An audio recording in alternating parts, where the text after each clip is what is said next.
Yeah, you know what? I'm listening to the guy who works for a living as opposed to the rich girl. The day classism strikes Okay. again.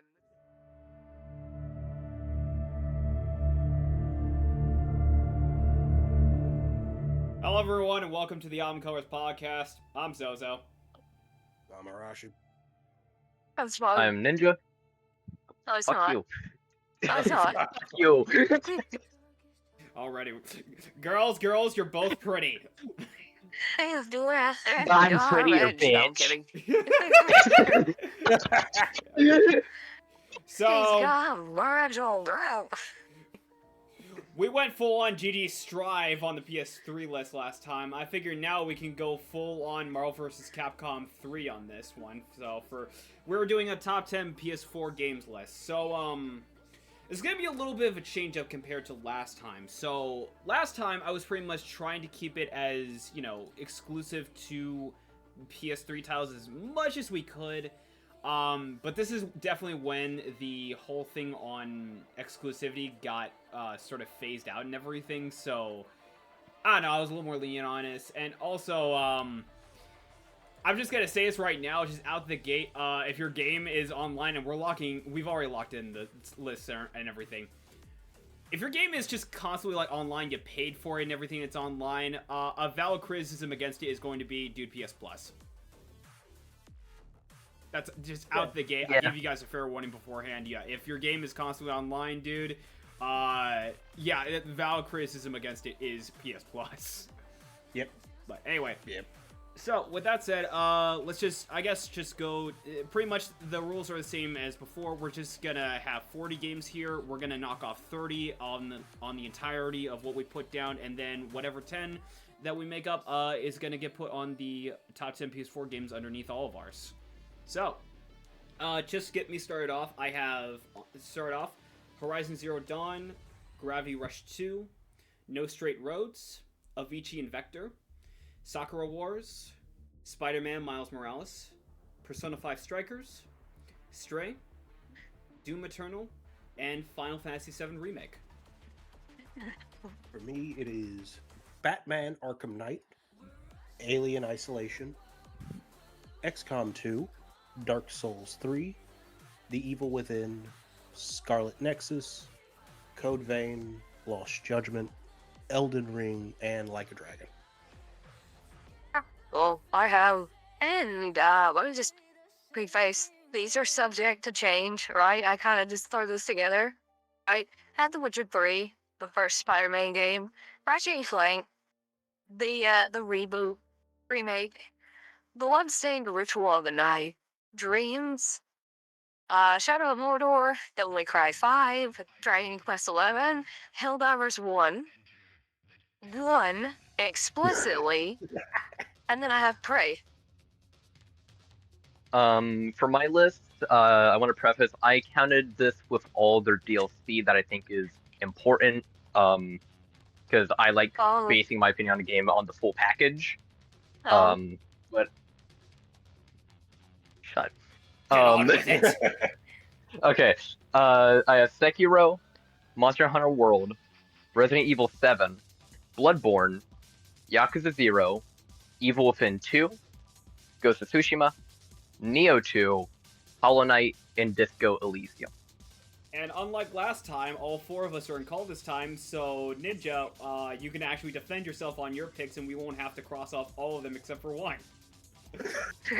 Ascidian did not show up last time. All he told me was literally, let me know what does and doesn't make the cut. We pretty much cut everything except for Portal 2. Well, yeah, if he wasn't here to defend it, and that's probably what's gonna happen to my left. That's gonna happen to my left. Well, I mean, at least you'll be here to defend some of yours. Yeah. Yeah. Alright, you might be able to defend Dreams, maybe. Alright. What are you talking about? You know what? I'm gonna say this. Smug, your picks made number 1, which was Infamous 2 last time. Why don't you go first? I go first, okay.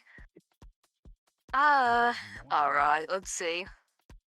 Ninja, I need you to defend Disco Elysium real quick. I'm not saying it's a bad game. I don't know how I feel about it being top 10 PS4 games. when it was better on PC.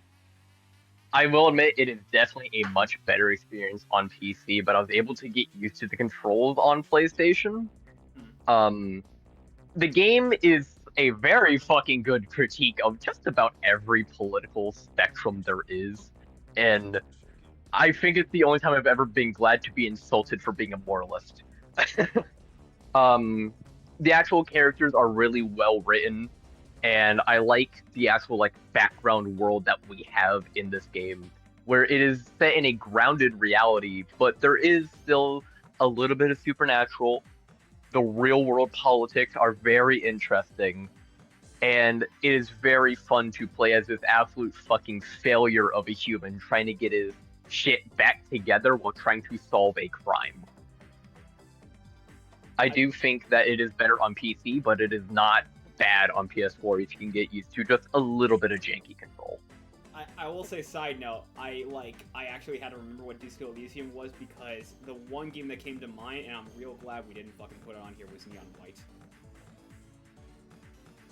I haven't played that. I don't know how good it is. Yeah, dude. Okay, if you like essentially like incel talk and everything and anime references, like, oh man, dude, you remember me? You were like my Sasuke, bro, which is an actual fucking game.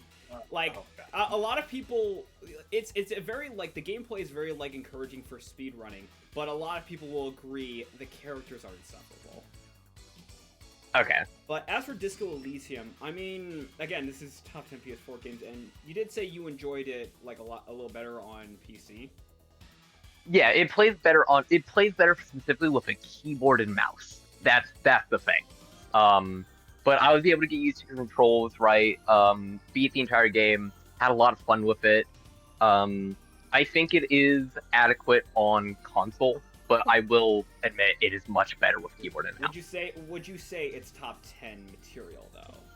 Like in comparison? No. Okay, so you're fine with it getting struck out? I wouldn't say overall, but it is a game I did enjoy. Okay, you fine with getting struck out? Yeah, I'm fine with that. We just one thing definitely I do like about this whole thing is that even if yours doesn't make the list, we can just open up discussion about certain games. Yeah. We definitely just need a lot of enemies crossing out Disco Elysium first. Yeah. Okay. But guess what? They can go fuck themselves. We made a lot of enemies crossing out Sonic Generations the first time. Yeah. They can cry. Also, speaking of, I'm kind of surprised none of us put Frontiers. Oh, I don't. I'm not a Sonic fan. At the same time, you know what? I don't count it. My argument would have been for that. It's better on Switch. Yeah, I don't count it. Yeah, I don't count it. It's better on Switch, and a lot of that has to do. Again, a lot of that has to do with the visuals. It's just playing this on PS4, I'd be like, I expected better. But yeah. Right. Yeah. All right. So Ninja, you got one up. Do you want to come after any of ours? Yes, actually. Why Scarlet Nexus, Arashi? Why? Like I said, it was a rage bait pick, and it worked. But, oh yeah, it fucking did. And I'm taking the bait. I played Scarlet Nexus for real, and it's just like, while the hack and slash combat on somewhat is neat, and I did sort of like the world that they were establishing, it really feels better as an anime as opposed to a game. Guess what it also has, by the way, so guess what it also has? It also has an anime. Yeah, I know. That's why I said it. But it also... Even then, I heard the anime itself wasn't that great. And I did like it, for the record. I think that might be testament to the actual series then. Yeah, no. Okay, here's my problem with Scarlet Nexus. It gives you a plot that on first is like, oh, okay, we have a pretty nice simple setup, right? Yeah, both of them are like, different stories. Right? We'll get onto that later. It starts you off with a nice simple setup, and then stakes rise, right? And then all of a sudden, everything goes to shit. Tell me what you're having. Because all of a sudden we bring in time travel shenanigans that fuck with everything. Yeah. And It's so I it's so only stupid, dude.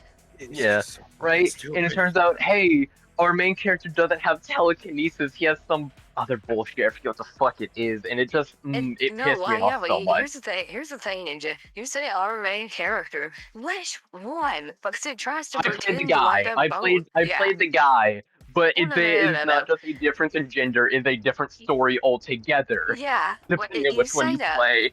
Yeah. You say that. He's making it sound a lot easier to digest than it is. It really is. It's That's the not. problem. This is it being easier to digest.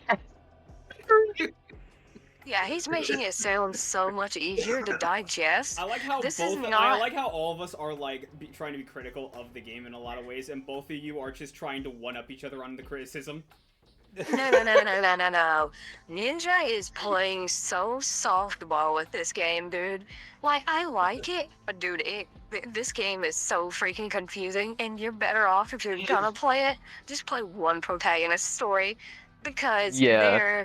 they're different characters, but this Okay. isn't like a Sonic Adventure thing, where it's Okay, so what if in you like just only played this game as one protagonist? Like, you would probably like it. You'd probably think, it was a little forgettable, but it was fine. It was fun. here's the thing: I only played it as one protagonist, and again, after playing through it, I'm just like, this is better as an anime.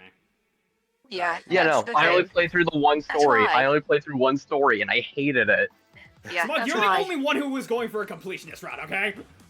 Okay, well, I'm just saying it gets so much worse. I don't It's care so if it's hard. better on one playthrough. It's player choice, damn it!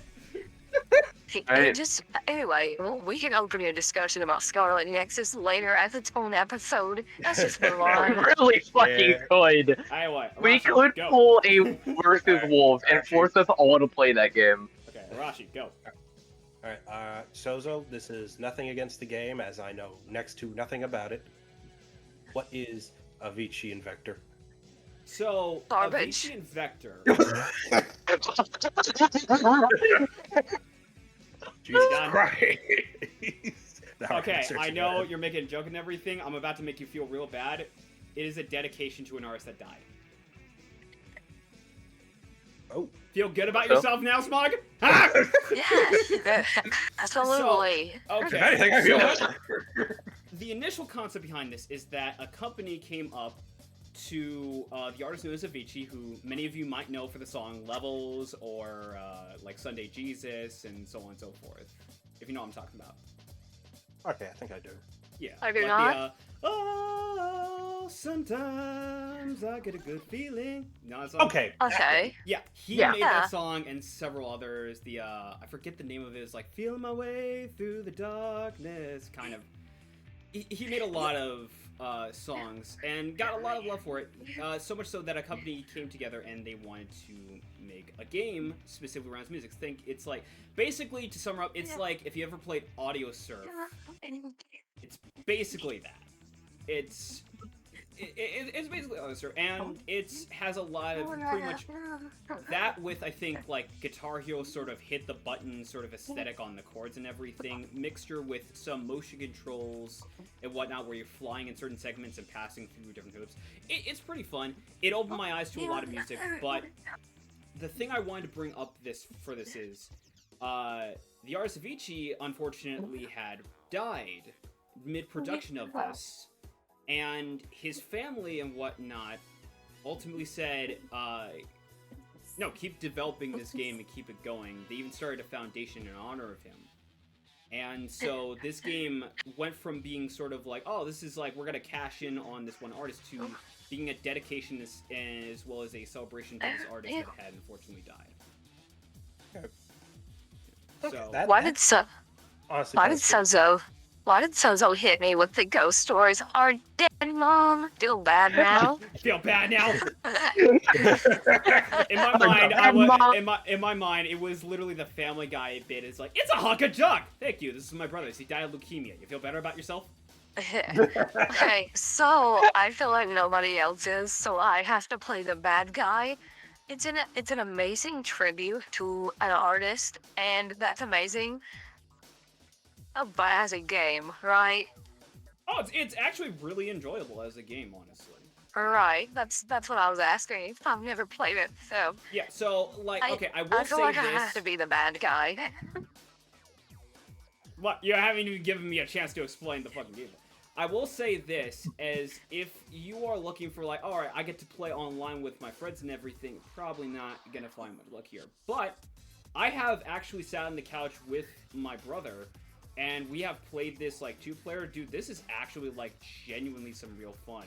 Like, there's some actual challenge to the rhythm, because, you know, when you think of, like, a rhythm game in the sense of, like, not, like, No Straight Roads or Hi-Fi Rush, right? You usually think of, okay, I just wait for the prompt. You think of something like Osu, right? Where it's just like, oh, I have to move my mouse or something to the prompts. No, this takes full, like, actual advantage of the fact that it's for a controller. So, like, there are, if you want to, like, actually, like, you switch over to different lanes, there's different hazards to avoid and whatnot. There is, like, like, the fucking actual stages will eventually just get three-dimensional instead of just being on one lone plane. Like, as a rhythm game itself, it is actually impressive, the, like, level of challenge they actually wanted to put into this. Like, honestly.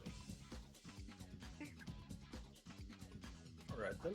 I don't know. I feel like he's gonna have to make the list, otherwise I'm going to Here's feel the like a thing, douchebag. Again, like, I really wanted to bring it up as a, hey, this game exists, you'll find it.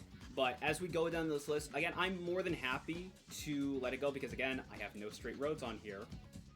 Right. So, Yeah. I'm more than happy Yeah, to let it that's go and not be on the top 10 list. But, especially considering that, like you said, none of you motherfuckers even knew about this game until I decided to bring it up.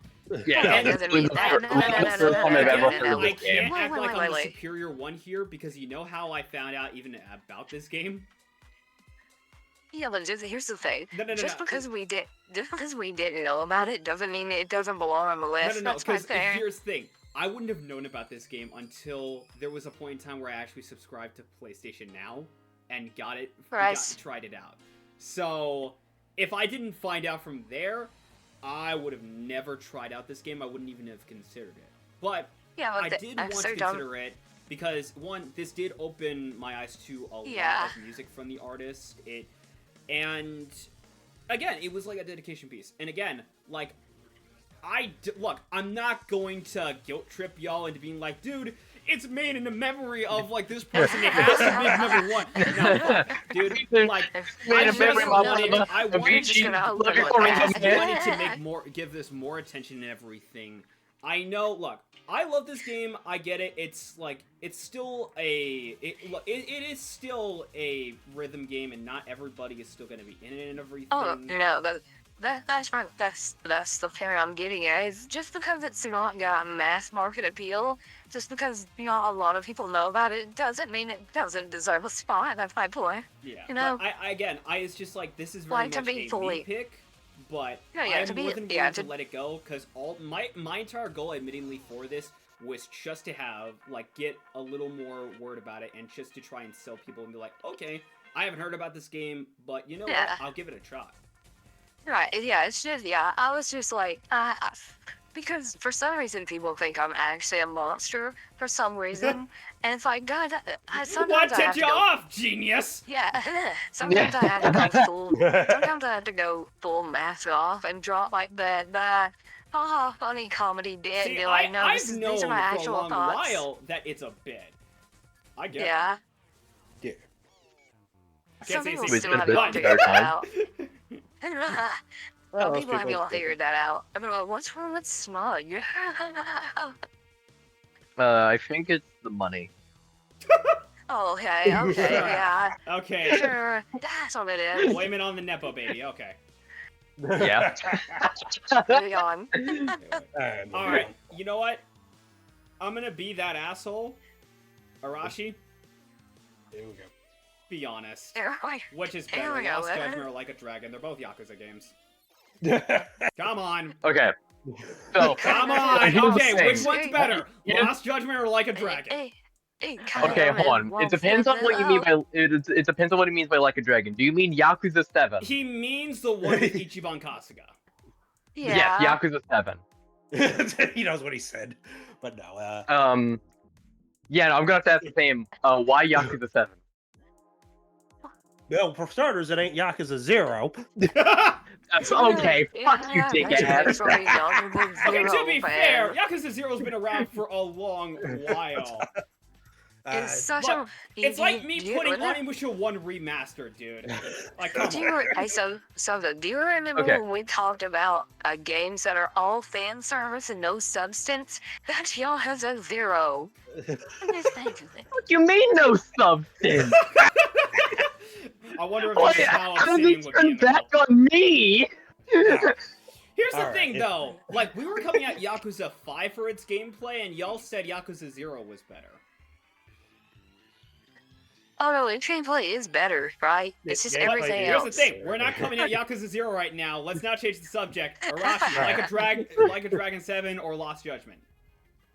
Functionally, I won't say functionally. No, they play the functionally same. they do not. No, they are not. They are super fucking different. But, gun to your head, between the two, which would you prefer? Because neither of them are Gun to bad your head. games. I'm not saying that. Neither of them are bad games, though. Yeah. Which of these would you prefer to be on the top 10 list is what I'm asking. Lost Judgment. Lost Strictly Judgment? for its Good. The right choice. You made the Gun right to your choice. Gun to your That head. game, Gun to in your my head. eyes, has some of the funnier lines, in my opinion, compared to Yeah. 7. I love... The guys keep coming on us! Coming at That's us! not from Lost Judgment. Dude. That is It's like- from regular Judgment. Oh, never mind then. Oh, never mind. I was They're both trying to... trash. You could have said nothing and made me look like an idiot! I'm gonna be that dick. I played this franchise. Gun to your head. Name 5 RGG games. Yakuza Kenzan. Yakuza Ishin. Which one was the captain line? That one was Yeah. Judgment as well. Moving Judgment on. or Lost Judgment? Normal Judgment. Okay, Normal so, Judgment, Arashi, explain your case, because I'm starting to lose some defense here. I will help defend Lost Judgment. It has some of the best fucking gameplay in the series. Yes, it does. Okay, but that can... Oh, Dude, yeah, you're I'm fine, beating up here, people alright. and by putting them in, like car doors and hitting with I was traffic about cones to and say- whatnot. Explain what Yeah. you mean by best gameplay. Here's the thing. So- While she's not gonna apparently do this, I will. Lost Judgment has the most acrobatic, crazy game combat in the freaking Yakuza series, right? Hmm. The OST is a banger. Every single track. The Hmm. freaking story is amazing. Its characters are probably the best well written since on. I'm not joking. Yakuza 0, as much as I joked. Like, bro, what are we talking about? Why is this game not on the top 10 list? Like, okay, see, that's Yeah, a no. good sell. That's a good pitch. Yeah, right. Some of the most. Well, It has some of the I don't most know why this dynamic, game locked up, adaptive dude. combat in the game. It's just... Dude, I just He's like, asked "You you, choke." what was which would be better? Like, the one with Ichiban or Lost Judgment? All you had to Oh, do yeah, was pitch me. Yeah, Lost Judgment. Yeah. That's- Like again, I- I have Well, we have that like a dragon game, and I enjoy it. But again, it's It just is. like, Bro got It is. stung So- locked to me. So here's my problem with Yakuza 7, right? Because I guess we're talking about both of them. Yakuza 7 is clearly the very rough draft of let's make a Yakuza RPG. It is very obvious in how a lot of the jobs in the game are fucking awful in general. But I think the game can stand on the fact that it has a very fucking good story that is supposed to kind of show how there's light and darkness and darkness and light, right? Which is part of its like subtitle in Japan. and honestly, like out of all the amount some- of like other media that does the if our roles were reversed kind of thing, I think this one to me does it really well. Dude, it does such a good fucking job on it. Yeah. I love Yakuza 7 a lot for its story, Yeah, but not for its gameplay. And also the OST is fucking banging. yeah, like Why do we always come at Arashi first, bro? It's like, damn. This man don't deserve this, or maybe okay, you to do. be fair, you did just come at Ninja, and then he just went after Scarlet Nexus. Well, to be fair, it's Scarlet Once Nexus. again, why are we going after Arashi first? We got problems. We got beef. Okay, to be fair, the first one was a rage bait bit. Yeah, But okay, the second one. Arashi, Really what? Okay. All right, just for that,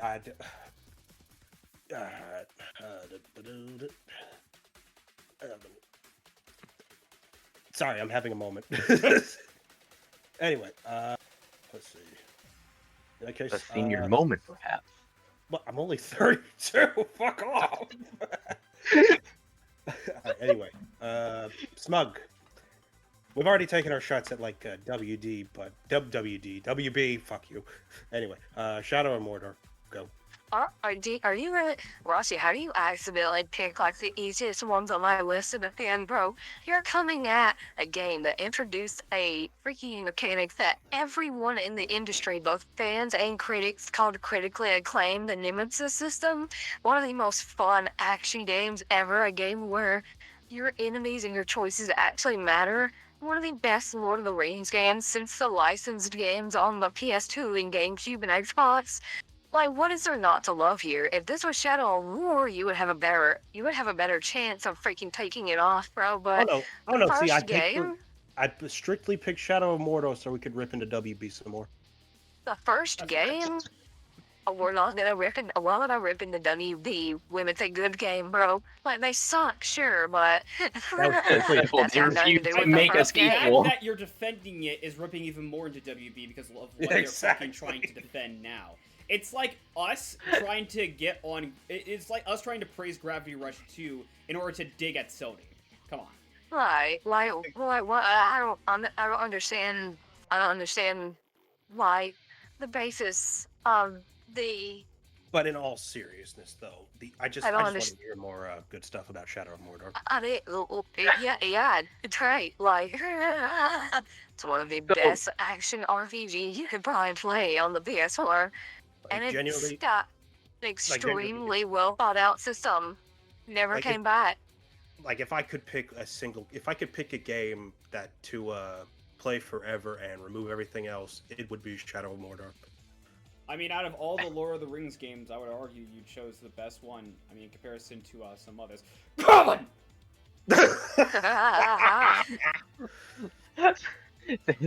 Did you exercise a demon with that sneeze? Goddamn. Well, yes, actually. I think I'm the odd one out here. I have not played Shadow of Mordor. I've heard it's really fucking good, though. I know. I'm my a surgeon. PS4 in 2020. What do you think, dude? Yeah, it's got. You can find it for like pennies and nickels now, dude. Especially the New Year edition. I could take a look sometime because there are some games I actually do want to fill my PS2 archive with. Because currently, aside from digital, I have like 4 games in my library right now.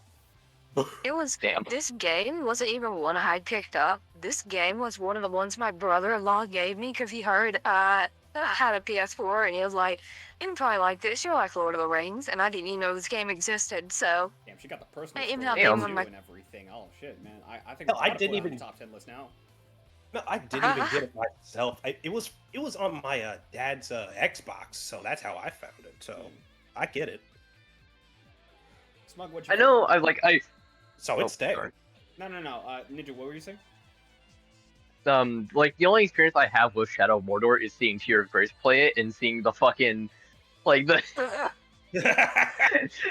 orcs be the dumbest motherfuckers, and I love it. Right? I love hearing a very angry British man just go, "How the fuck are you alive? I cut your head off!" Yeah. Oh yeah. Freaking like Kruk, the Blood Axe. Yeah. How are you? Your head was a giant sandwich. You don't even have a head. Okay. It looks like he's out getting back off again. Smug, what you feeling right now? Yeah, oh no, yeah, it's gonna probably stay. Yeah, it's dead.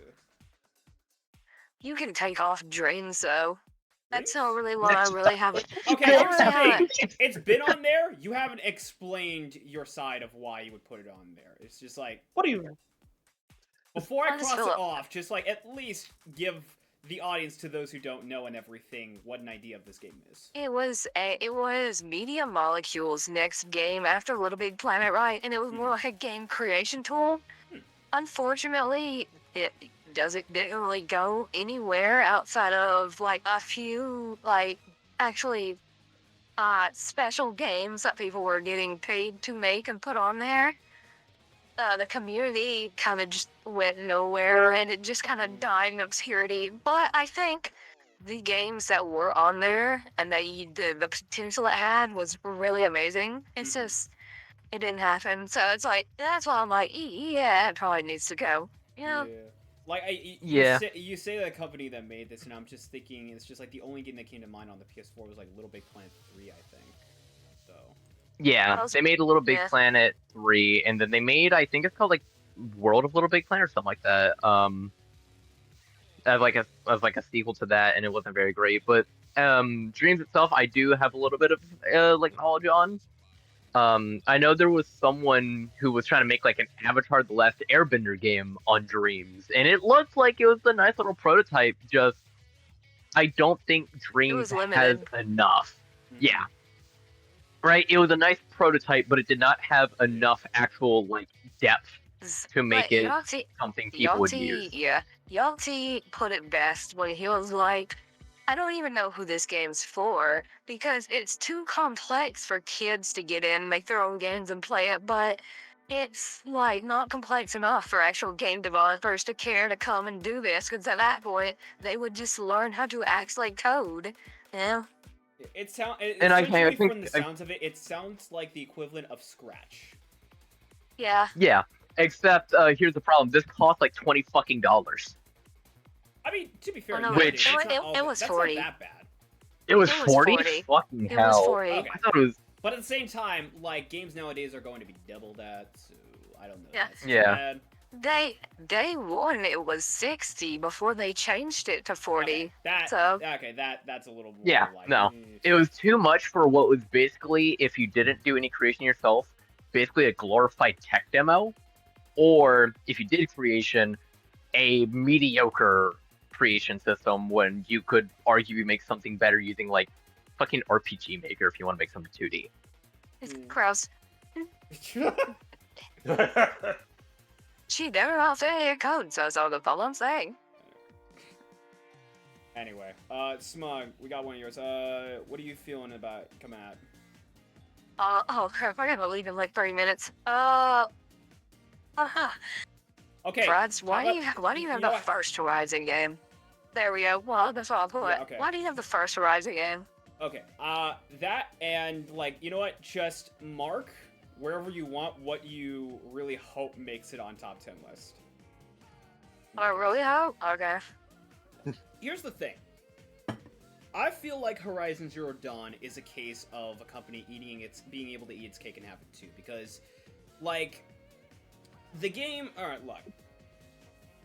You already know how I feel about photorealism and high graphic fidelity in games, like, I don't fucking care, but I feel like this had a good blend of that with motion capture and a genuinely, like, creative fantasy world. Because the world here, like, you know, like, you could argue it's just like, oh man, it's just basically this, or that. It's like Ghost of Yotei, but slower and with a bow and arrow, and it's just like, that's not really fair to it. Because this game has genuinely its own world, its own lore, it's, like, so much of what they've put through here. It's just, like, I genuinely think it's actually really interesting how... It kind of reminds me of Metaphor in a lot of ways, where it feels very advanced and primitive at the same time. Because so much of, like, the technology and what they're working with feels, in some ways, like just the world itself feels somewhat archaic, but the things and the, like, constructs and whatnot that are created through it and the cultures have this sort of advanced technology that's just, like, unseen among anything else, and I genuinely love it. The fucking diversity in this fucking game, oh my god, you want to talk about, like, actual representation, this game has that out the fucking ass. Are you kidding me? Like, your main character is a fucking, like, is a girl who gets, like, genuinely ostracized. Like, she's seen as a fucking, like, outlier. Like, and, again, like, as much as, like, you know, I guess some people would be, more of a fan of Forbidden West, but here's the thing. I honestly feel like this, in and of itself, like, this hit something that both Uncharted and Last of Us couldn't really achieve. And that was... Well, the gameplay actually matters. Yeah, the gameplay matters, and it was, you know, like, yeah, it was a major success, and Yeah, I can unfortunately, unfortunately, like... you're released right next to Breath of the Wild. Yep. Well, yeah, but at the same time, you could also argue it's just like, look, if that released on, that's kind of feeling like comparing, you know, whatever fucking, like Jack and Daxter to Halo on that. Yeah, no. I'm not saying. Like, you know what would have been? I think a better comparison on that regards I'm not. Like to like you know, benefit of the doubt here. I think a better comparison in that regard would be Battleborn and Overwatch because both of them came out on the PS4. I'm not saying that Breath of the Wild was a better game. I'm just saying that the series seems unfortunately cursed to always release next to a massive game that everyone else is really anticipating. Yeah. Because it's happened twice now. Yeah. Yep, the other one was Elden Ring and Forbidden West. And here's the thing, though, is that, like, when everything else, it's just, like, the only thing I feel that is holding the series down is Sony's insistence on making this the new Ratchet and Clank, the new Jak and Daxter. This is the new... They're trying to make this a thing so goddamn much, and it's just, like... especially with the fact that they're coming out with a live service title, I feel like that is ultimately, especially with how the story is made and everything, I feel like it's ultimately doing a disservice for the vision and the magic here that was in the original game initially. I gotta go. Alright. Alright. See you, Smug. Sorry. Yeah, no, it's No, you're fine. No, you're fine. Now I'm gonna cross out all the things that she wanted. Yeah, now it's your turn to pull here. Let's go! Alright, but on that note, I'll tell you what, Ninja, like... Yeah. I want you to defend Ghost of Tsushima. Okay. So, Ghost of Tsushima, to me, I think what Horizon is to you, right? It is a new Sony IP that's open world with an emphasis on, like, exploration. But whereas Horizon is more ranged bow and arrow combat, Tsushima is more melee combat, and that's what I generally prefer. I think the story is pretty good. I don't think it's fantastic for the most part, but it has a lot of very strong, poignant moments, especially the ending. I love seeing how Jin has to slowly get rid of the samurai code that he has been taught his entire life just so that he can save his people from the Mongolian invaders. And I love seeing how Jin himself goes from stoic samurai that is loved by the people to being a myth, a legend in flesh, right, as the ghost. I think it does a very good job of setting up that, like, progression. There's also a lot of, like, small things I love about it. The music that you play on, like, the weird, like, woodwind instrument, I don't remember what it's called, was actually done by one of the few living masters of that instrument in modern day. I think it is a very good game overall, and I think it was a nice little, like, farewell to, like, the PS4 era into the PS5. It was on the PS5, right? It was, but I did not play it on that. It was released at, like, the very beginning of the PS5. So it was on the PS4 2.0. Yeah. Essentially. Let's be real. That's exactly what the PS5 is. That's what it is. No, you're not wrong. You're not wrong. You're not wrong. Aside from fucking Astrobot, it is literally just a PS4 machine. Yeah. It's like the PS2, except worse. It's oh. It is. It is.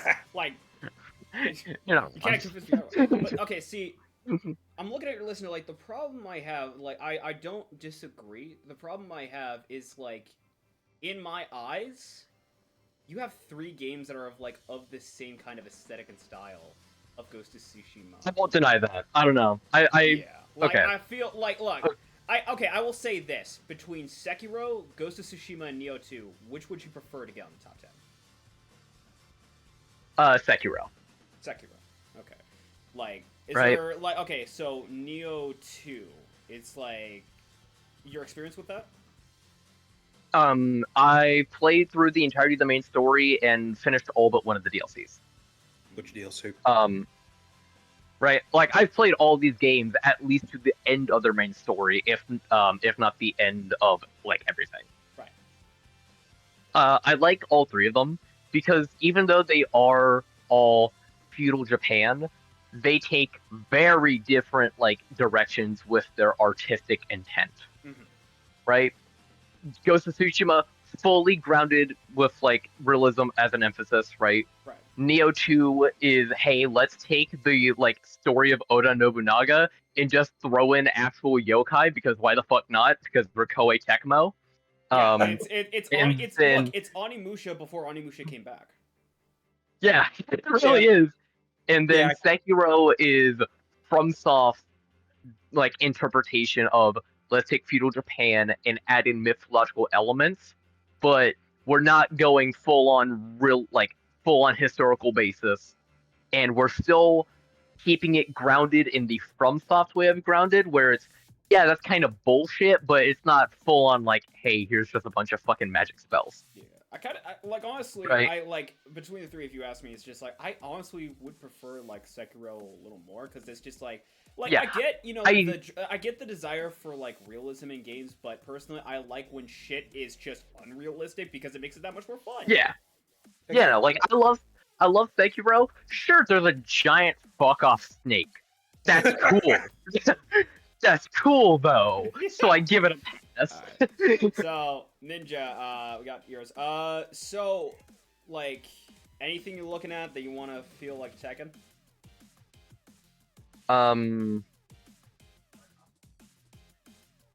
You're gonna have to sell me on Stray. You're gonna have to sell me on Stray. So, the one thing I liked most about this game is that its approach to like sort of the gameplay, in that being, you play as a cat. Yeah. And you get to do all the cool, you get all nice, neat little things a cat does. Like in the beginning, you get to like play with other cats, and you get to cuddle up to them.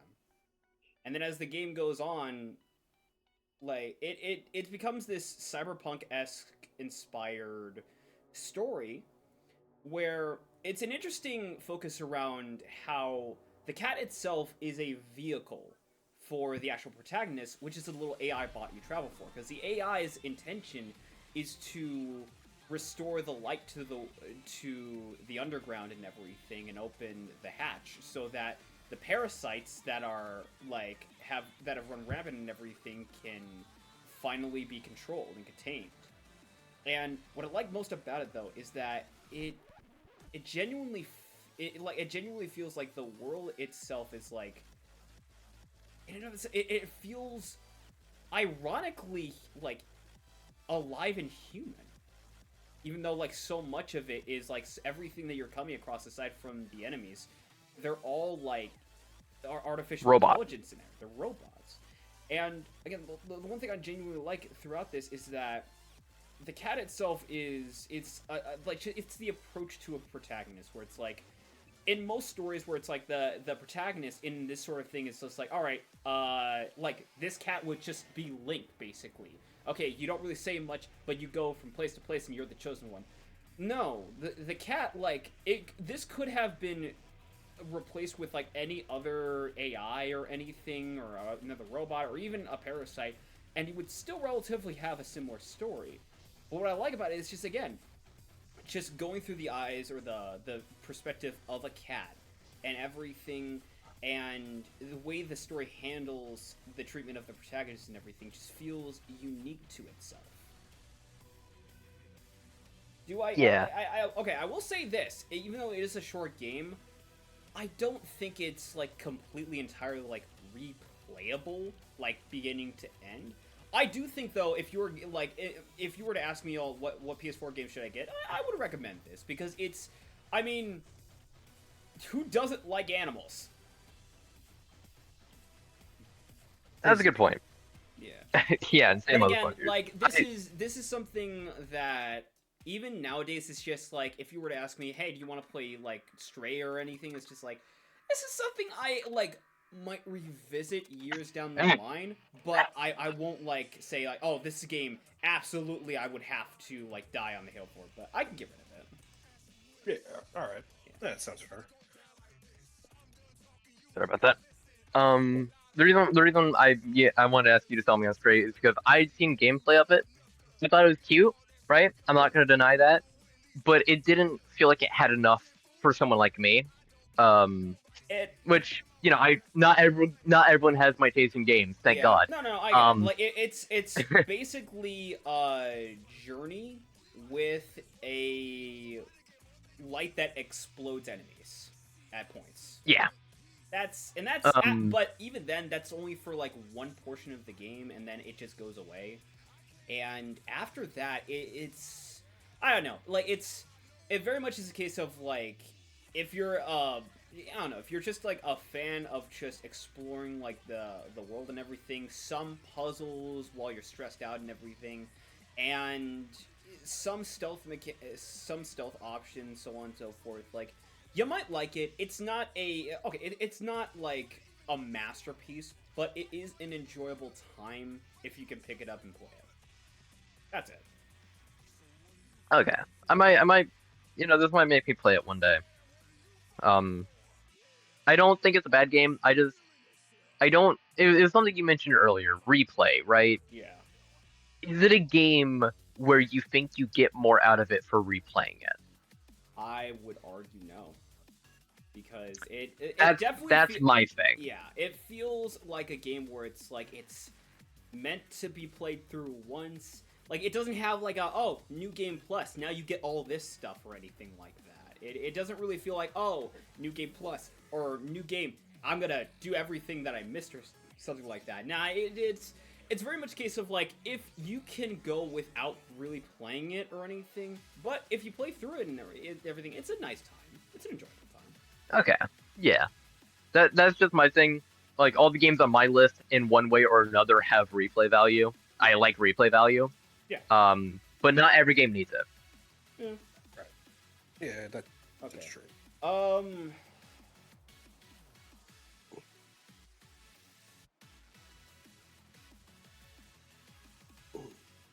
Honestly, like, I don't hate the series, but I'm just gonna come at it. Ninja Monster Hunter World, I want you to defend that one for me, because I've tried to get into Monster Hunter for the longest time, and for the life of me, I just can't get into it, so... Okay. So, did you try with World? I just want to ask that. Yes, I did try with World.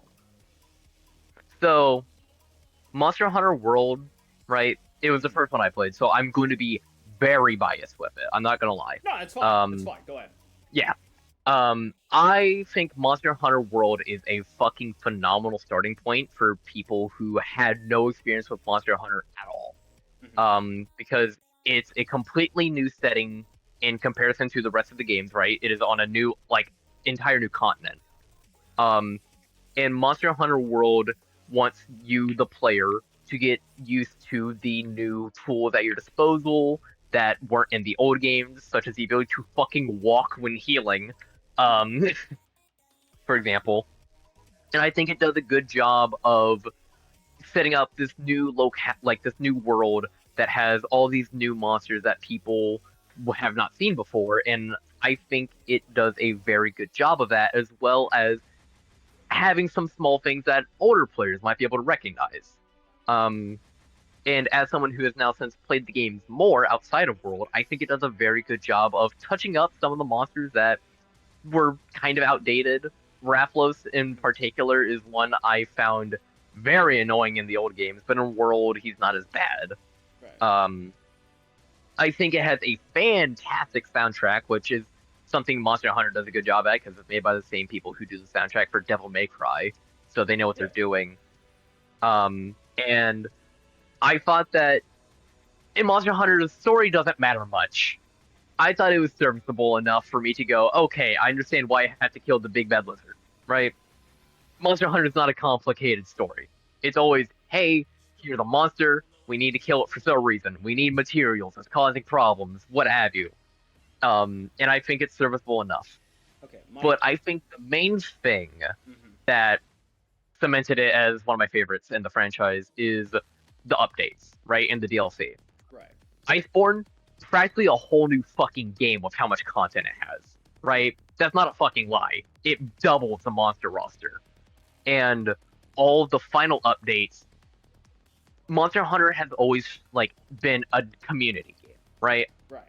That has always been what it is, ever since the PS2. And that final update where they introduced Fatalis was the most close knit I've seen the community ever fucking be, and I loved it. And I think that's what I really love Monster Hunter for is just getting to work with people and slowly work together as a community is always so nice. That's what I love about it. I hate to be that guy. I do have to admit. So this is just genuinely for clarification. This game, like, cause I played it on PC, but this game had multiplayer, right? Yes. Was it more beneficial in single player or multiplayer? What do you mean? So, because here's the problem I have with it, is that it's on a PS4 list and PS Plus exists, so if you wanted to play multiplayer with people, you would have to pay for their subscription, which is not something a lot of people either could do or want to do. So my question That is true. Is if you were not able, like, just say, let's say you're not able to, or let's say PS Plus goes offline and you can't play any games online anymore, would this be beneficial in single player for you, as opposed to playing with others? You can still do everything single player. Okay. There is nothing locked behind multiplayer.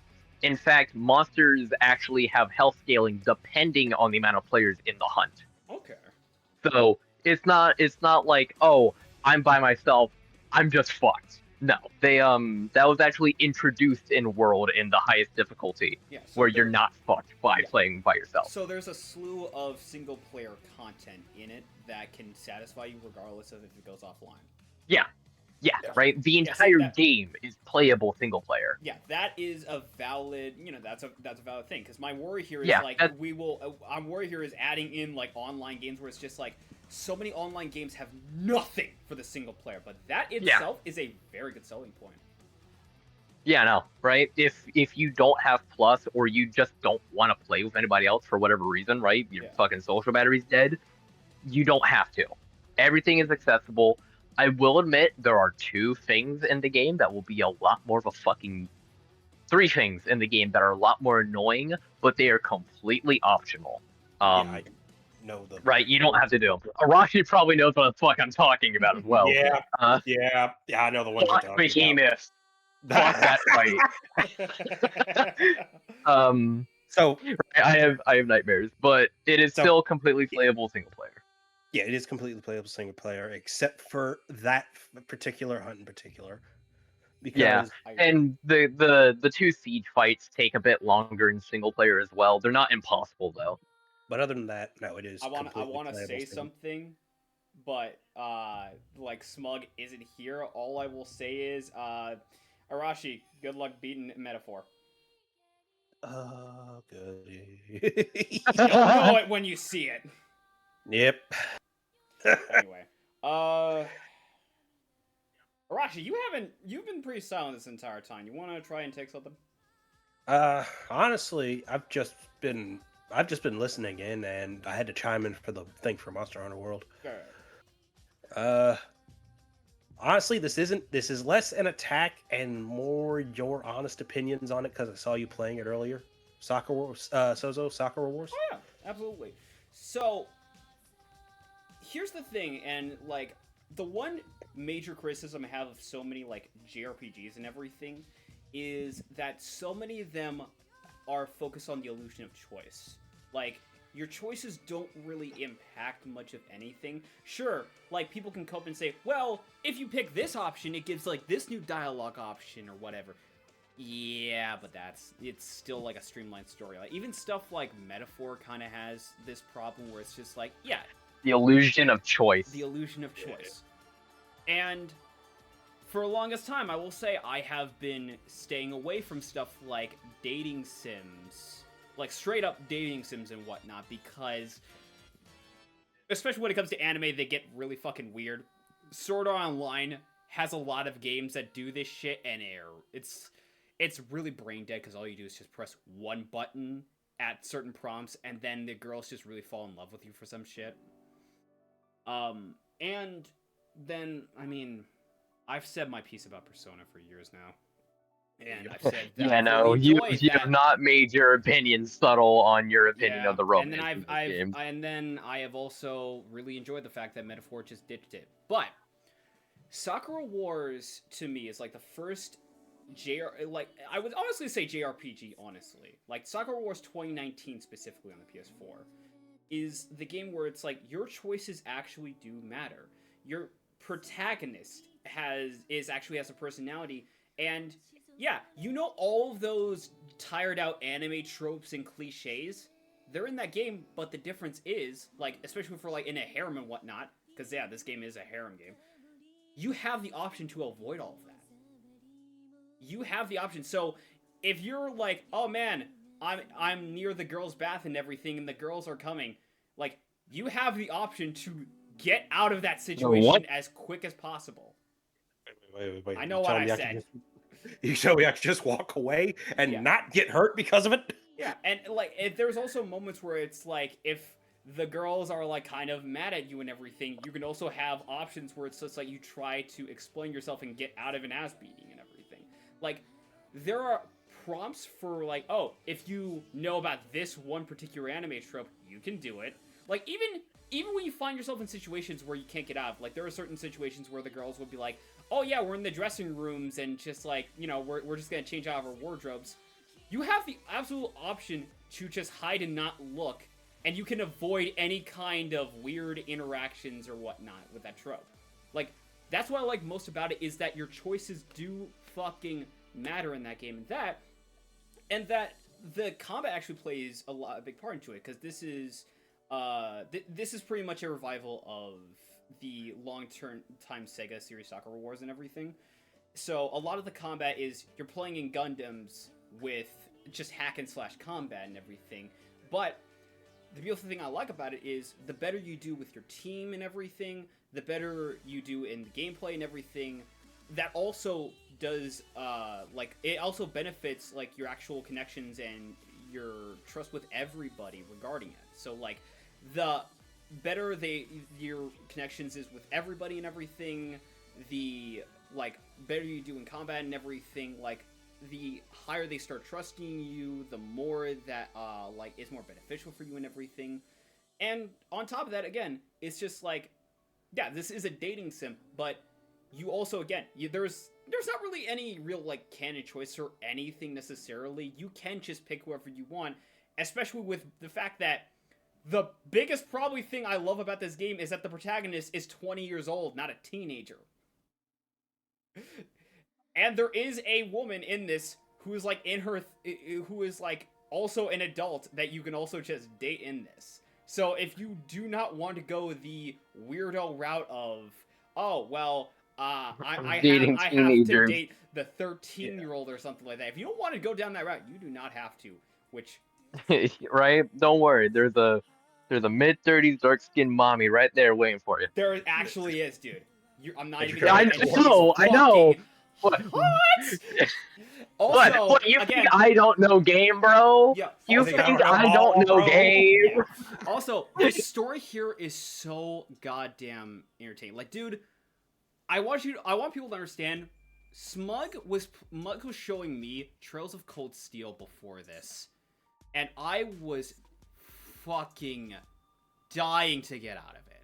Like, the amount of shit I could just see coming out of the writing, I could not get into it, dude. Every 5 minutes, it was just like, oh, I'm a noble and you come from a lesser noble house. How fucking dare you? I'll have you know that my noble house is the best. I'm just like, I fucking hate this shit. And like, again, bring up the anime tropes and everything. This Trails of Cold Steel did have that, and you couldn't fucking avoid it. You had to sit through it. Oh, Like, and there's like a underage girl and everything who you grew up in the game, and then turns out she actually likes it and wants to have sex with you later, I guess. I'm like,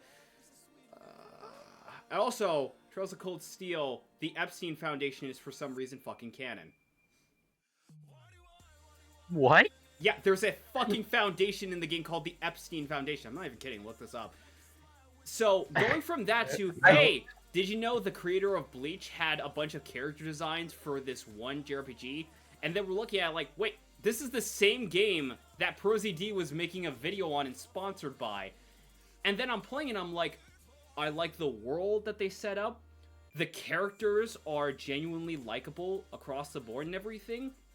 I like the dialogue options, and there are some scenes that I was just genuinely, it took me aback by how ballsy this series could get. Like, I love Sakura Wars, and also, even though it is technically connected to the other games in the past, you don't really need to know anything about Sakura Wars to enjoy this. Case in point, I know jack shit about Sakura Wars, and I love it.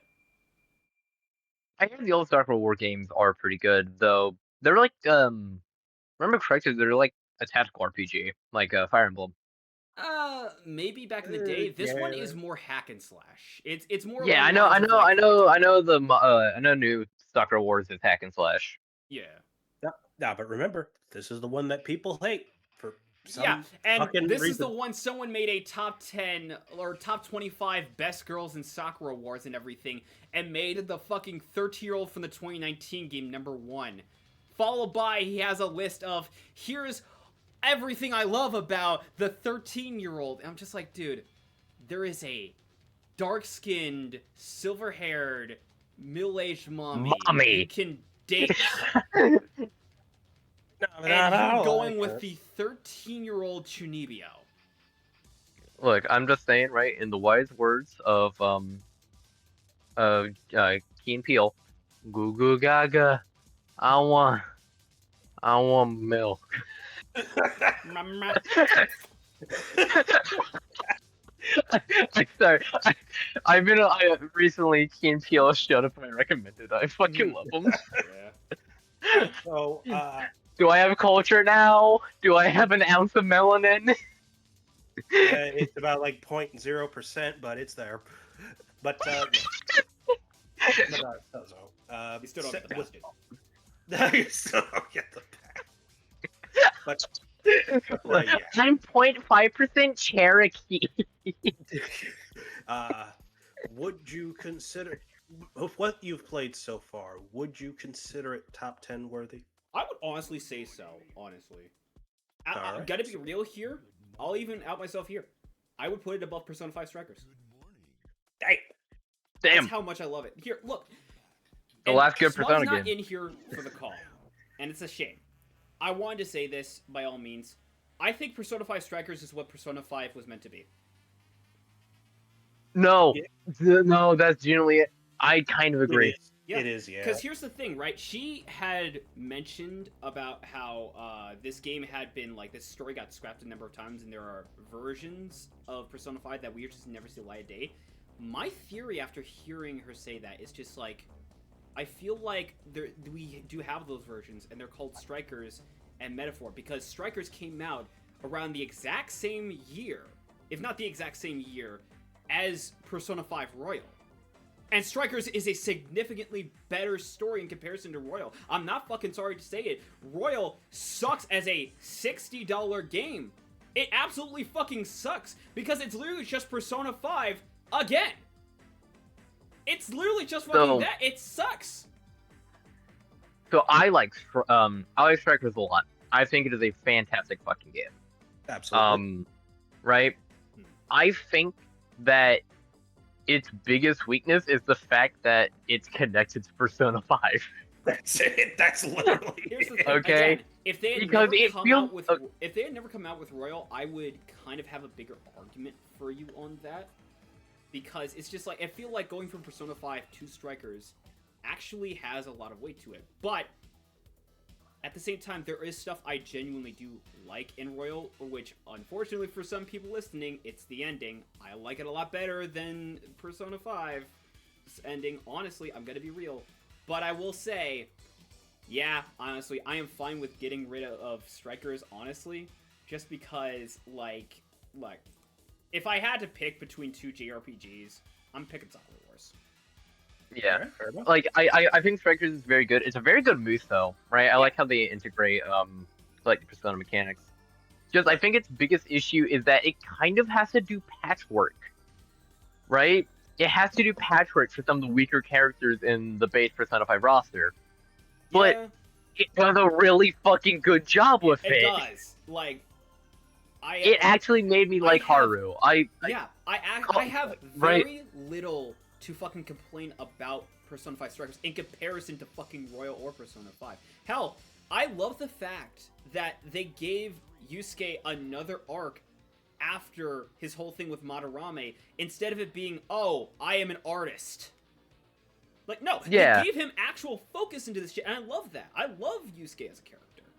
right? It gave Yusuke like an arc focused less on art and more about, you know, what is actual talent, right? What is actual good work.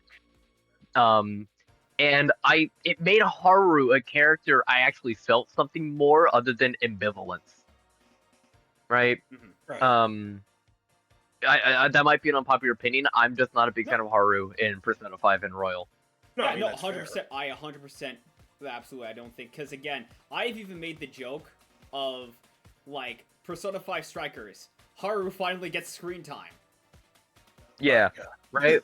And I love Sophie, and especially Zenkichi. I'm going to say this right fucking now. I don't care what anyone says. Sophie is what fucking Yoshizawa should have been. Yes, yes. The biggest thing I will say about Persona 5 Strikers and everything, I feel like the way they handled Sophia and Zenkichi, honestly, like, it feels more reminiscent to both 3 and 4 with how they handled their characters. Yeah. Zenkichi in particular, I think, is the most overlooked fucking character in the entirety of like the modern I franchise. love Zenkichi Which is a so damn fucking shame. much. I love Zenkichi. I love so much. Zenkichi. I love this old fucking late 30s, early 40s fucking pubsec bastard. I love him so much. Yeah. The only character that I don't like, not surprising anybody, is Ichinose. Yeah, Ichino, Yeah. Because Ichino's. here's the thing, I think her story's fine. I think her story's good. Why was she a heel turn villain? If anything, you know what would have made more sense? If you switched her out with Marky. Yeah. Here's what I think. I think it's just too quick. I think it's just not enough time. Literally, she shows up once, and then you has a phone call, and then she's the villain. But Yeah. That makes no sense. Like, what the hell? That feels I think that's her like, biggest problem. That definitely feels like, well, we need to kind of build her up. And it's just like, look, if you did a better job of having her along with the crew and everything, I don't think I would have complained. But dude, you literally just brought her in for, I guess, to check off a box. Check off a box. Yeah. Give Sophie her arc. But Right. I think that is her biggest problem. Is just that it's too quick. Right. Too quick of a heel turn. The actual story itself is really fucking good, and at least for me, kind of resonated a little bit. yeah, and on top of that, right, the they're- actual, again, in similar vein of Persona 3 and 4, the actual final boss, playing more in line with what Persona 3 and 4 kind of did, I actually think is a lot better in comparison to what 5 was fucking doing. Yep. I think my only real complaints with the game outside of Ichinose is at the last ending stretch, you get hamstrung really badly Mhm. if you want to do any like extra stuff. And Yeah. New Game Plus being locked behind beating the Reaper, which means doing every Everything single in the side fucking quest. game. Yeah. And even then, right, New Game Plus, from what I've seen from other people, is not worth it because everybody goes for the fucking cheesable, spammable fucking goddamn just tactics, and it pisses me off so goddamn much. I'm just like, I don't... Part of that is because on New Game Plus, when you unlock Merciless, you get fucking mollywopped by everything. And even then, but even then, it's just like, again, it's just like, I don't, again, like, even without knowing that, it still would be like, dude, this fucking, like, this is, by the way, it's literally the Dragon Ball Xenoverse, just grab them by the back problem or something. It's like, by the way, this is how you beat bosses. By the way, this is how you beat bosses. By the way, this is how you beat bosses. It's that fucking problem. Right. I think overall Strikers is a good game. It just falls off at the end a little bit with one character, and all the like the post game stuff is not worth doing. Yeah, it's definitely a one and done. I would 100% though, in comparison, again, Sakura Wars to me has a lot more replayability to it. Yeah. Yeah, that's fair. Alright, my turn, and I'm gonna be that asshole. Arashi, Dark Souls 3 or Elden Ring? Which is better? To me, Dark Souls 3. Okay. I'm surprised.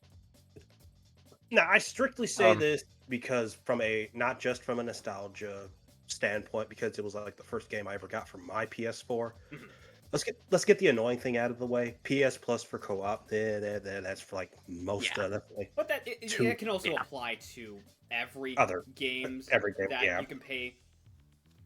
Yeah. Anyway. Right. Yeah, I just wanted to get that out of the way. Yeah. I feel like while Elden Ring is great, don't get me wrong, and it is still set up for stuff to come, maybe, probably. I feel like Dark Souls 3 story is a perfect finale, especially when you take the DLC into account. Right. Especially with the Ring City, especially. That is a perfect finale. Ring City is probably top 3 DLCs FromSoft has ever made. Right. Well, up there with the old Hunters, absolutely. Yeah. It is. Which we'll talk about that later. We'll get into that later. But yeah, Dark Souls 3 is the perfect finale to the trilogy, with the Ring City DLC being a fitting conclusion to that in and of itself. And while the gameplay is the typical Dark Souls, the feel like it adds new things. It adds good stuff. I swear I'm trying to talk. Why can't I talk today? But it does add stuff that I feel like could give you replayability if you really wanted to get into the new Game Plus stuff, which is, even then, it's just, oh, here is enemy, but more health and hit harder. I feel like, and this is just as someone who genuinely can't get into Souls-likes because I like what roguelikes do, honestly, in the system better.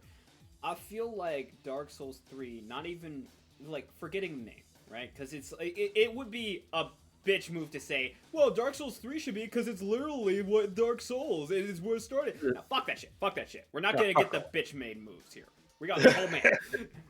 But, no, with Dark Souls 3 and Elden Ring, I feel like Dark Souls 3 to me, just from what I've seen and heard, would honestly be a bit better, because I've seen and heard with what they do with Elden Ring, and aside from excluding the DLC, I think a lot of people have said it's just easier. Yeah, it is. It is quote unquote the easiest of the trilogy. Yeah, quote unquote. I think the main reason why it's easier is because it's a lot more abusable. I think is a good way to put it. Yeah. With Elden Ring being an open world game and there being only a couple things that stop progression, you can get a lot of shit early on and use that to break everything. Right. If you know the pathing well enough, you can literally get, like, I think it's like 80,000, maybe more runes from the fucking dragon in Caelid and not have to worry about it. Yeah. Personally, I prefer base Dark Souls. I prefer Dark Souls 3 over base game Elden Ring myself as well. Right. My biggest issue with Elden Ring is that it isn't as focused, if that makes sense. Like, progression isn't designed as focused with, here's what you're doing now in mind. Which, that's something I'll talk a little bit more, about more when we talk about Sekiro. But Dark Souls 3, as Arashi said, is a really good conclusion for the rest of, for like the Dark Souls franchise. the Ring City has the best final boss of the entire franchise, in my opinion. Right, even more than Bloodborne. And right, I know. Believe me, I think you guys don't realize how much I'm actually going to critique Bloodborne when we eventually talk about it. But I think Dark Souls 3 is a really fucking good game, and anyone who complains about, oh, the world's gray, you're a fucking pussy who doesn't know how to use color meanings. He doesn't know how to use color to tell a story. So, essentially, like, in comparison, would you prefer Dark Souls 3 or Elden Ring? Dark Souls 3. Okay. Also, final note, Dark Intermediate can go fuck itself. I'll take the word for that one. Agreed. Okay. I guess Arashi, or wait, Ninja, you haven't had a chance. Why don't you go? Yeah. How about we tackle one of the ones Smug put up? I fucking hate the Ratchet and Clank reboot. I'm not gonna disagree with you, honestly. I mean, a year ago, I recently played through the entirety of the OG4 games through emulation. Ratchet and Clank 1 is an old game, right? It came out 2002. But what it lacks in polish of like gameplay, it makes up in spades with fucking charm, right? Yeah. The OG quadrilogy was so fucking charming, and the reboot is just a sanitization of it that I hate so much. Right? Right. I don't like how they removed a lot of the themes of the original game. Right? Fucking Ratchet and Clank 1 was a capitalist hit piece. Right? Yeah. Let's be honest. That game was a capitalist hit piece. Yeah, and then Ratchet and Clank 2 was, well, we live in a capitalist galaxy. Yeah, right. They took away a lot of that edge. Yeah. Which is rough. I don't like the new characters because they're boring as hell. But the main thing I hate is they removed the music and the levels. Right? They removed half of the levels in the original, and shit like fucking the lumberjack planet. I forget its name at the moment. I think it's Yoba. That planet is so much fun, and the music is one of the best songs in the fucking franchise. Right? Yeah. They removed stuff that was really fun. They removed Quark's fucking training camp. Right? That level is a lot of fun, and it's just gone. Yeah, right? Yeah, I was not really going to defend the PS4 Ratchet and Clank, honestly. Like, if you were to ask me, it's like, dude, I'd rather go back and play Going Commando. I'm gonna be real. Dude, same here, right? I would rather play the original. Hell, like, I'll even say it, I'd rather play Secret Agent Clank. I'd rather play Science Matters. I'll say it. You'd sooner see me defend Rift Apart than this. And you know what? Honestly, we got... I'm gonna say it, honestly. I think Miles Morales, in terms of the game, is just better than Marvel Spider-Man, in my eyes. Meanwhile, where Smug currently is... Ah! I'm gonna kill him! Get out of my way! Get out of my way!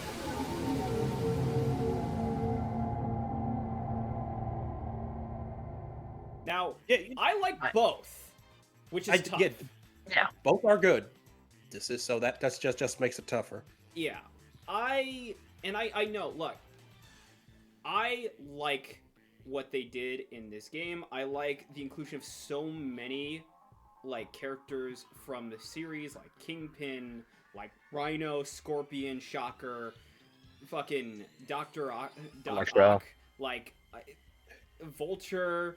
Like, I love the inclusion of so many different characters throughout this. And that's not even talking about Black Cat, Taskmaster, Tombstone. Like, it's such a great, like, fan service piece to so many things of what people love about Spider-Man. I will say, though, the gameplay in the original Insomniac Spider-Man I think it's just done better in Miles Morales.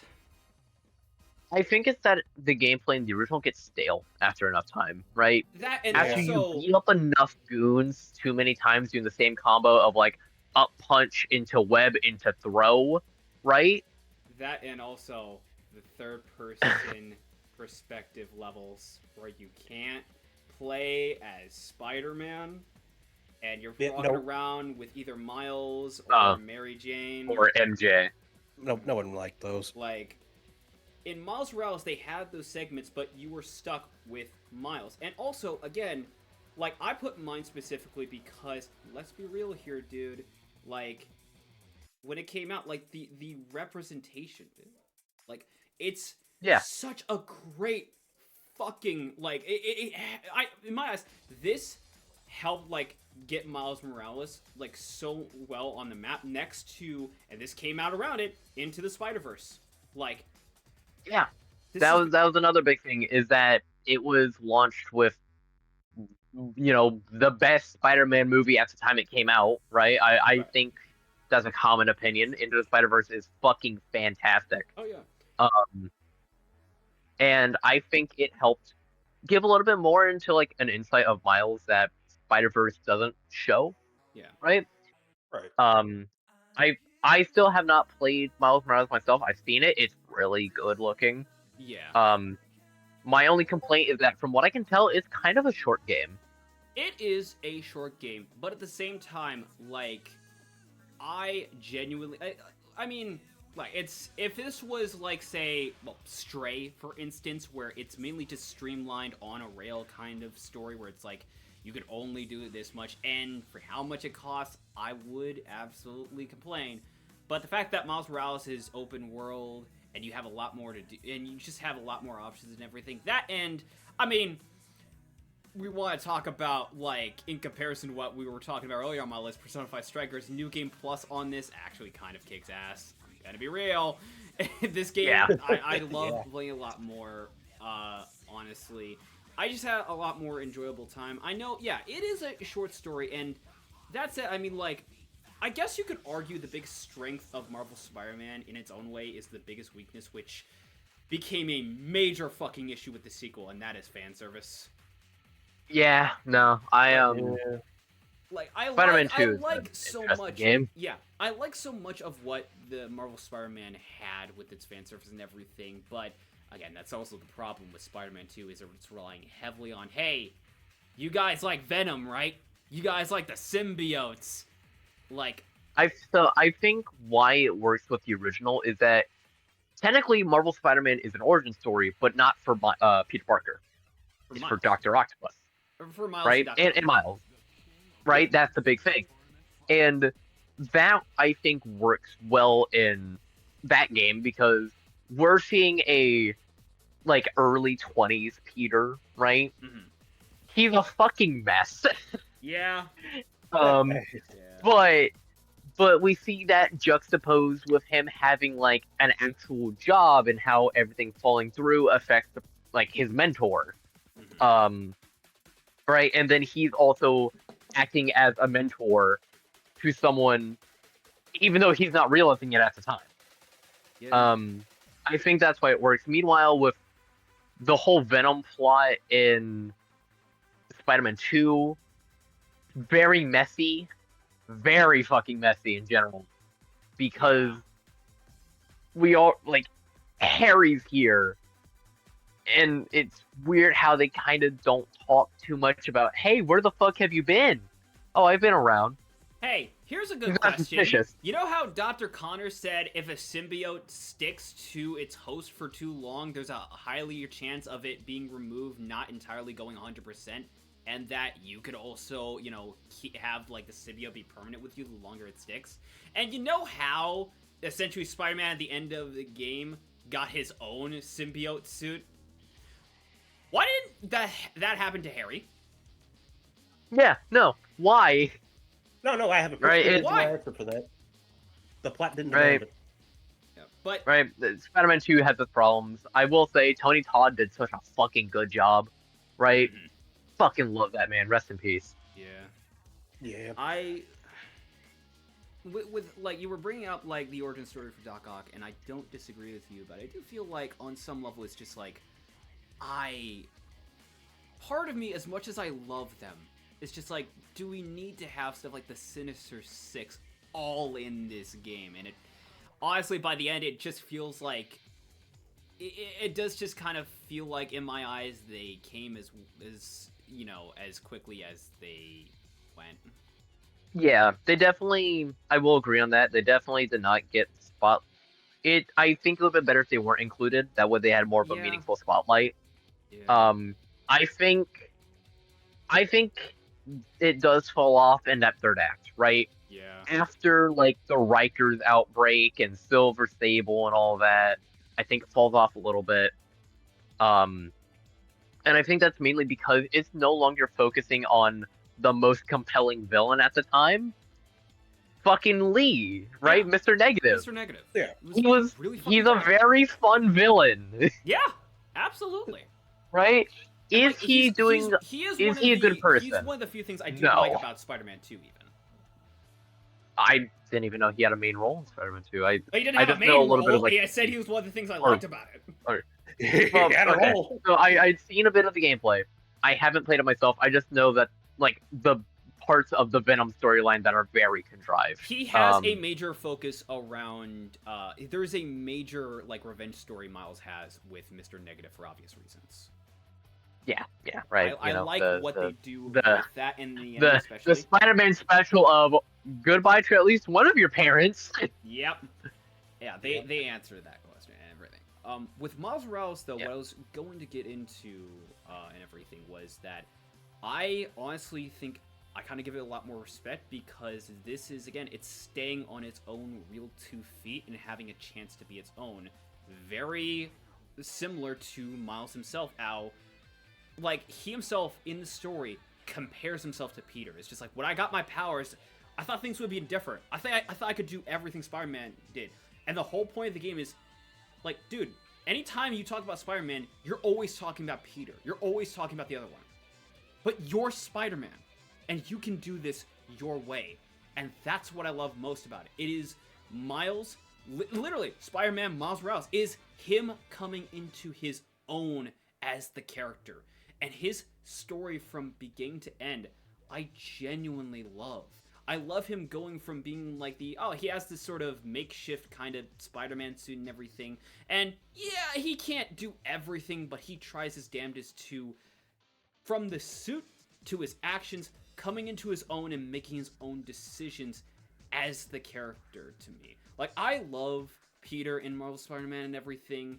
I love his story. I love I love what he's going through and everything. I really feel like I want to give, like, genuinely to me personally, I want to give Miles the credit he's deserved for genuinely, like, he is, in his own way, he is in the same position as Peter was when he was first becoming Spider-Man. And to me, that was some of the best stuff, seeing him just come into his own as the character. And this resonated that to me and why I love Spider-Man to begin with. I love seeing this dude go from, just this guy who, he is optimistic and everything, but he also has a lot of these trials and tribulations you have to go through, but it shapes him and it molds him into who he is. And eventually he comes to a point where he starts making his own decisions and making up his own mind, instead of simply just listening to what other people say or just kind of only sticking to what he's been taught or told. I like that so much to his story, and I feel like, to me, that's what gives it more of its staying power in comparison to Marvel Spider-Man. I feel like Marvel Spider-Man, in a lot of ways, is a great, it's a great love letter to everyone who has been a longtime fan of Spider-Man. And I feel like Miles Morales is like, if you want to know what Spider-Man is essentially like and what he's about, and if you've never really gotten the chance, this is a great way to get started. And also, again, like, the notes that it's left off with, Spider-Man Miles Morales representing Harlem, and the last note of the game being like, who is this kid? Because, like, at this point, like, spoiler warning, his identity gets revealed. But what I love most about it is that by the end of it, there's, like, news reporters and everything that are, like, trying to get Spider-Man. The townspeople try to protect him from his identity getting removed, and they're like, So, did you see him? Like, who is he? It's like, oh, that guy? He's our Spider-Man. I love that so much. Genuinely just, I actually started crying at the end of that, dude. Like, I love the game so much, and it just, I don't know, it just means a lot to me. Like, again, it's hard for me to really pit this against Miles Spider-Man, because I love both of them, but it's just, it hits personal core to me, personally, for Miles Morales. I think this is the thing that, like, extends to all Spider-Man, honestly. Mm-hmm. Spider-Man is at his best when, after he's helped the people around him, the people around him help him as well, right? Yeah. Oh, Smug back. So You're a horse, by the way. Hey. Yeah, so all we took off your list was Ratchet and Clank. We were going through Marvel Spider-Man. And here's the thing, like, we just got through talking about it. It's not a bad game. No, okay, listen, you know, It's you not a bad caught game. me, you caught... No. No. I am not letting you erase a game that did an amazing origin story for Doc Ock We and brought that up, Spider-Man too. versus the Sinister Six. Yeah, The but Sinister that up. Six. Here's the thing, though, that look, I feel like genuinely, I'm just gonna say it after playing it, the Sinister Six, as much as I love them, as much as I love the fact that this game paid tribute to them, they should have gotten more time. They should have gotten more time. I really feel like it. And I feel like, also, again, with, like, personally for me, again, like, as much as I love Miles Spider-Man, I cannot get over, like, Miles Morales, to me, tapping into, personally, what I love most about, like, because here's the thing, right? I was literally just saying it. Marvel Spider-Man is a love letter to if you've been a longtime fan of the franchise and the series. But Spider-Man and Miles Morales... But Spider-Man and Miles Morales... That's great.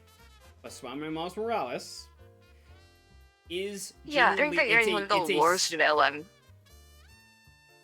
You let me finish? No? You want me to serve him,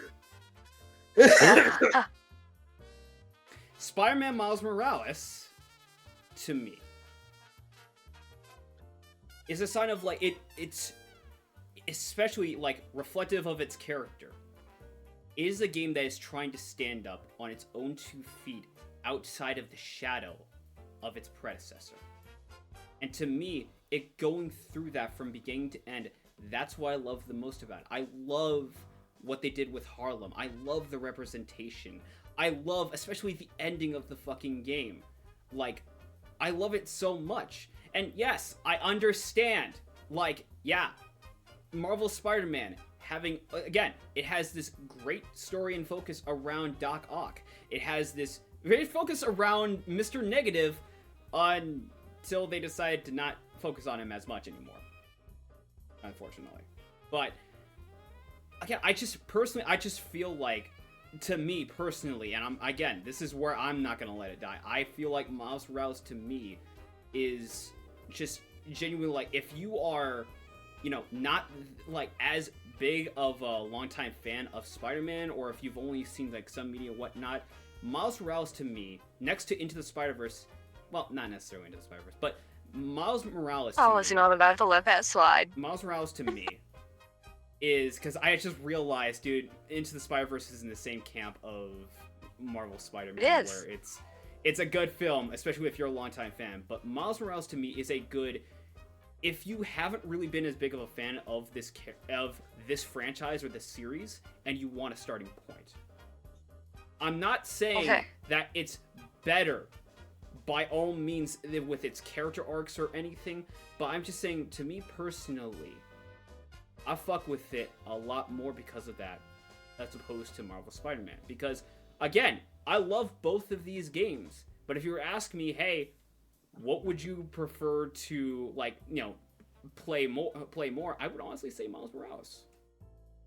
Okay. I'll grant you that it's a good game. I think it has the weakest villain in this entire series, including Spider-Man 2. I do not like the Tinkerer.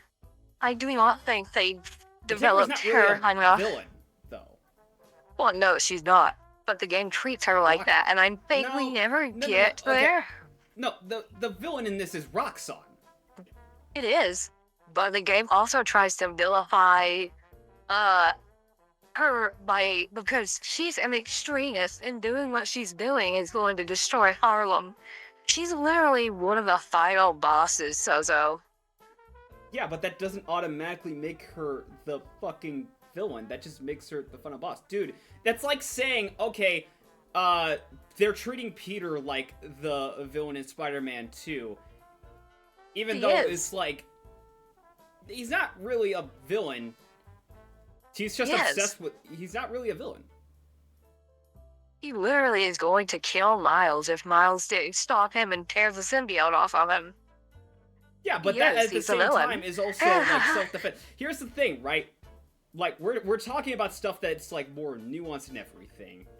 But at the same time, it's just like, I feel like that one point you're getting at, I feel like is overshadowing like everything. Like, it's the same thing that I'm coming at you with. You're coming... I'm sorry, go ahead. It's the same thing as coming at you with the whole thing on the Sinister Six and all, is that both of us, like, these games mean something to us personally and specifically that we do not want to let either or go. And look, I'm drawing the line. I'm not going to let go of Miles Morales. Well, I don't think I'm going to let go of Spider-Man. You know what? I'll get rid of No Straight Roads.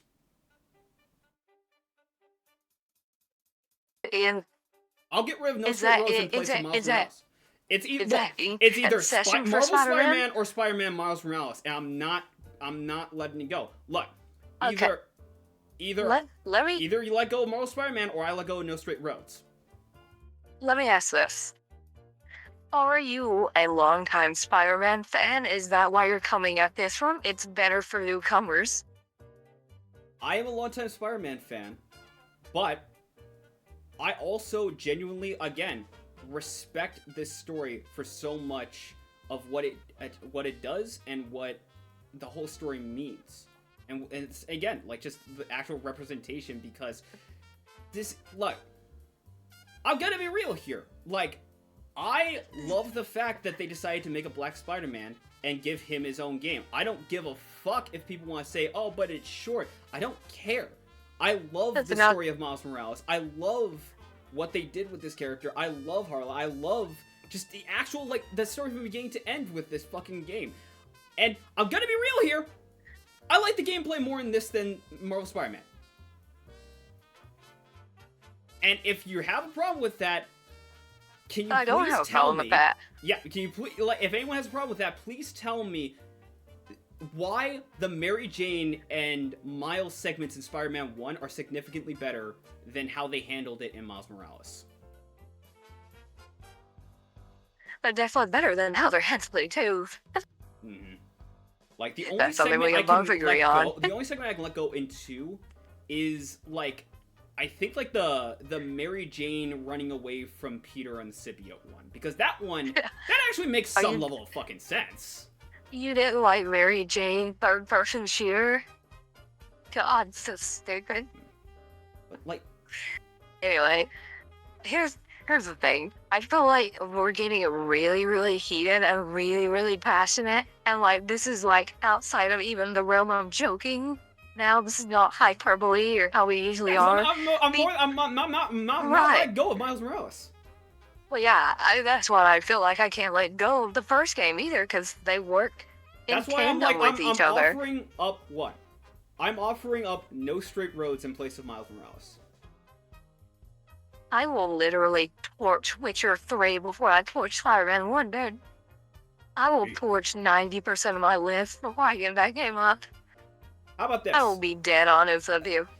How about this, right? I will get rid of Horizon Zero Dawn and you get rid of Witcher 3. Well, that's a tough sell right there. Miles Morales and Marvel Spider-Man. Ooh. Like, as much... Look, I don't hate Horizon Zero Dawn, but if you were to ask me, it's just like, oh, is this top 10? I would probably say this is like a low 10, maybe 11. Oh, he's calling my bluff, chat. Oh, he's calling my bluff. He's calling me out. I'm- He knows I'm me. standing my fucking ground. I'm not a bitch, man. I'm a whole man. Look, Oh, he's calling my bluff because now I have to decide what do I like more, The Witcher 3 or here's Marvel the question. Spider-Man. Here's the question. Right. Smug, my guy, is Devil May Cry 5 that much more better on PlayStation 4 than it is on PC or even PlayStation 5 where you get the full versions? Absolutely not. Oh, there you go. Like, okay. Like, why don't we just cross out Devil May Cry 5? Look, I I literally love... told you I will nuke half of my list over that game, bro. I don't care. Look, I know Devil May... Look, you already know my feelings on Devil May Cry 5, dude. Right. I love it, but at the same time, I also have it on PlayStation... not PlayStation 5. On PC? On PC, where I got the full version, including Virgil and everything. You also have the live-action cutscenes. I have the live-action cutscenes, too, which... The best way to play the game. Indeed. The best. When you see Again, people I'm laughing. not, look, both of us are kind of at an impasse. Like, They're- I'm not I'm letting go of Miles real. Morales, you're not letting go of Marvel Spider-Man, and honestly, I respect it. It's just like, dude, there is a lot of games on here, we gotta start getting rid of some of them. We can both agree that we hate Spider-Man 2, though, right? Oh yeah, no, absolutely, dude. I'm not, dude. If this is a, dude, if you put fucking Marvel Spider-Man 2 on here, I would have had a fucking no. Like Spider-Man 2 over Miles Morales, bro? No, you. No, you're a smoky 5 kinds of crack, dude. Yep. No. Banned from the server Alright, for a month. Smug, you've been gone for a bit, so you get the honors of picking. Oh, I don't know. I feel like I just caused an issue. Now, like, It would have happened anyways. you get to pick. Okay. Actually, can I do something unheard of? Can I take something from my own list? Oh, if you want to pick that, Yeah. I never said you couldn't. We just Okay. been going after each other. Right. Can I talk about why I love Prey so much? You may. Why I feel like Yeah, this no, game go is ahead. so underrated. It is a remake, reboot, whatever you want to call it, of an old game that its sequel got cancelled and then it got revived, right? Usually that should spell disaster for a game. But they took this in such a unique, amazing direction, it became like sci-fi horror, right? It became sci-fi Bioshock. And I don't say that lightly, right? It literally plays into the thoughts of humanity, like what identity really means, like predestination, existence as a whole. It's such a good game, man. I wish more people would play it, because it actually does have a subtle choices matter element to it that it doesn't tell you about until the end of the game. And trying to talk about the game's story without spoiling it would be such a disservice to the game that I would say what? Didn't Prey have sequels? Or am I thinking It something? No. did not. It did not It have got a sequels. DLC called Moon Crash, and that was it. And Oh, it's that's not what I'm connected to thinking the of, main story at all. Yeah. But if you, when you, here's the thing. Prey gets better after you beat it. And I don't mean Yeah, that no. in some. I don't mean that in a.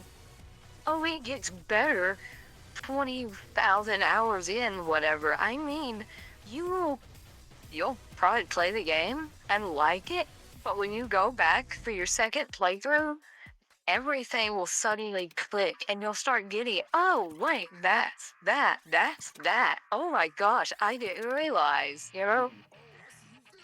So I feel like this is one. Go ahead. No, you can go ahead. I'll say what I want to say after you're done. I know, I just feel like this is one of the most underrated and overlooked games from, was it Arcane? Or was it this? Yeah, it was Bethesda? the same. Yeah, it's It was Arcane. Arcane. It was the same people who made Dishonored. And bro, why did just I not because put Dishonored? Why did I not put Dishonored 1 or 2 on this list? I'm a fraud. Holy shit! Why didn't I No, put this no. on here? What the Why did I put Dishonored on here? I'm No, a fraud. Although, because no, that was also on the PS3, wasn't it? Yes, it Uh, was. yeah, it was. Yeah. I was talking about Dishonored 2 wasn't, explicitly but 2, Dishonored though. 1 was. Yeah, I was talking about Yeah. explicitly 2. Yeah. You said 1 and Um, 2. Well, I Yeah. did say 1 and 2, but I kind of meant just 2 because 1 was just a say 2. little rough. Well, I'm sorry. Alright. If I'm allowed to say my piece, I really love Prey as well, right? I played it. It's super fucking underrated. Genuinely played this game, right? It is so fucking good. My favorite thing about it is the amount of fucking options you have. right? Yes. There is never a point where you go, God damn it, I didn't get that upgrade, I can't progress. No, you just have another option, right? Do you want to focus on hacking? You can hack a lot of the like terminals around the station to unlock doors. Do you want to focus on like being able to move shit around? You can move different barricades around to Okay, enter those same Jeffy. rooms in a different way. Yeah, just be careful what you say, because some stuff might lead into massive spoiler territory. And you know what I'm talking about, yeah. I know what you're talking about. That's why I'm not talking about like those. But like depending on how you upgrade your character, you will always have an option to get into someplace. And it actually does feel like, it really does feel like survival horror in the best way. When I said this was like sci-fi Bioshock, I meant sci-fi Bioshock was really good. It's like this, and it's like Resident Evil and Bioshock had a kid. Like Resident Evil 7 and Bioshock had a kid. Right? It's like, wow, this is amazing. Right? You can't trust anything. That's what I love about it. You Never. cannot trust anything in any room. Ever. Because you want to know why? Play the game. Play the game. Yeah, play the game. Play the game. Okay. So you know what? I'm gonna put two against each other, and I'm gonna be honest. It's, bro. They're part of the same fucking franchise.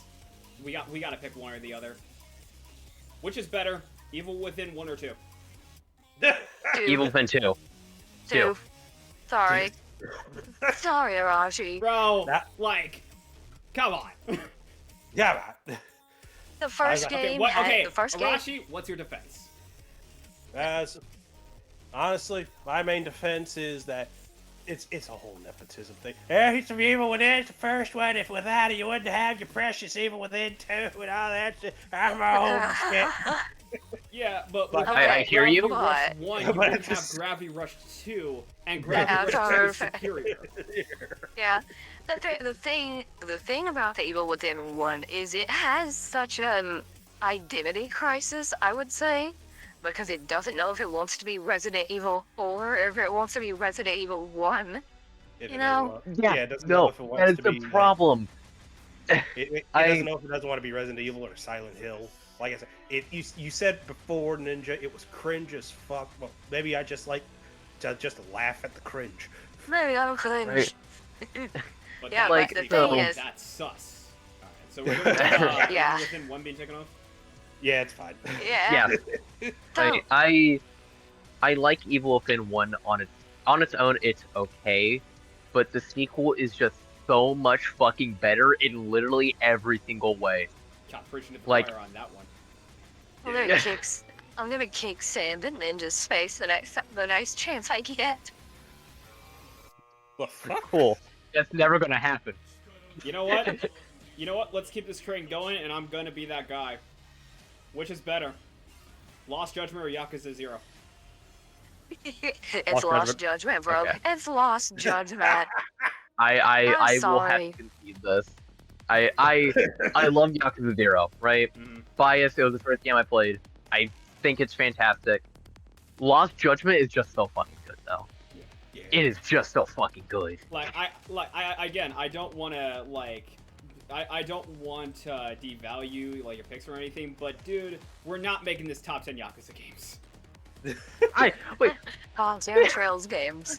Top 10 Trails game.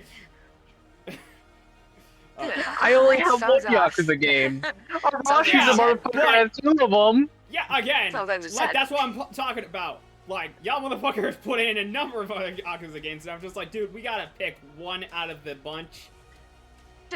Yeah, That's right. sounds It's like not you our say fault, it's that, his but series. neither one of us are going to give up our Spider-Man, dude. Yeah, you're gonna start doing it with Spider-Man. I ain't about being a hypocrite. I didn't say I'm above being a hypocrite. I'm not above being a hypocrite. That's a fight we have to come back to later, isn't it? Yes, it is. Oh my gosh. Also, to anyone, There you go. like, I know I didn't say this on the podcast, but to anyone wondering why people can be just joining muted and everything, I allowed the server whatnot to join, but because they're not actually making the top 10 list, they can't actually speak, but they can speak on the text and whatnot, so yeah, just watch. we'll respond to the text chat, yeah. Well, you guys will, I won't. Let the pizza play around. Okay. So, fuck up. alright, Ninja, why don't you pick?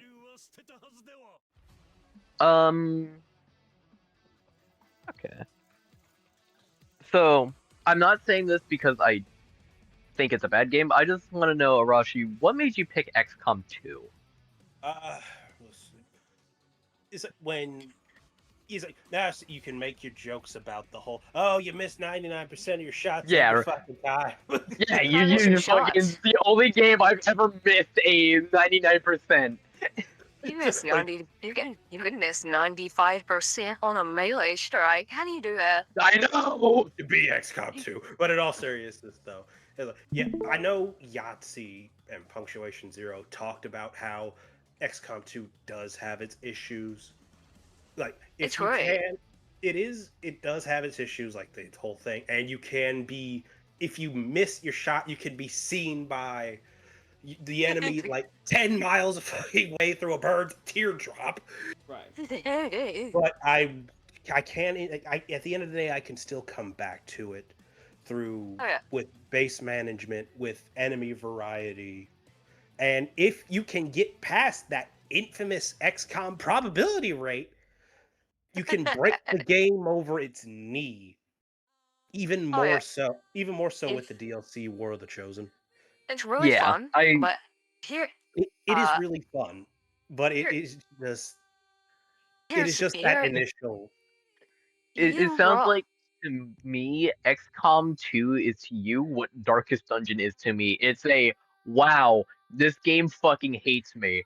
I keep going back to it. I keep coming. You- Just when I keep thinking Honor of coming hates out. the taste of watermelon, gets Alright. you to see watermelon. What's smart? Sorry, Essentially. so where you were going? Go ahead, Smug. I'm sorry, did I interrupt someone? No, you're good. like, you were wanting to get a word in edgewise. I'm trying to give you the floor. Yeah.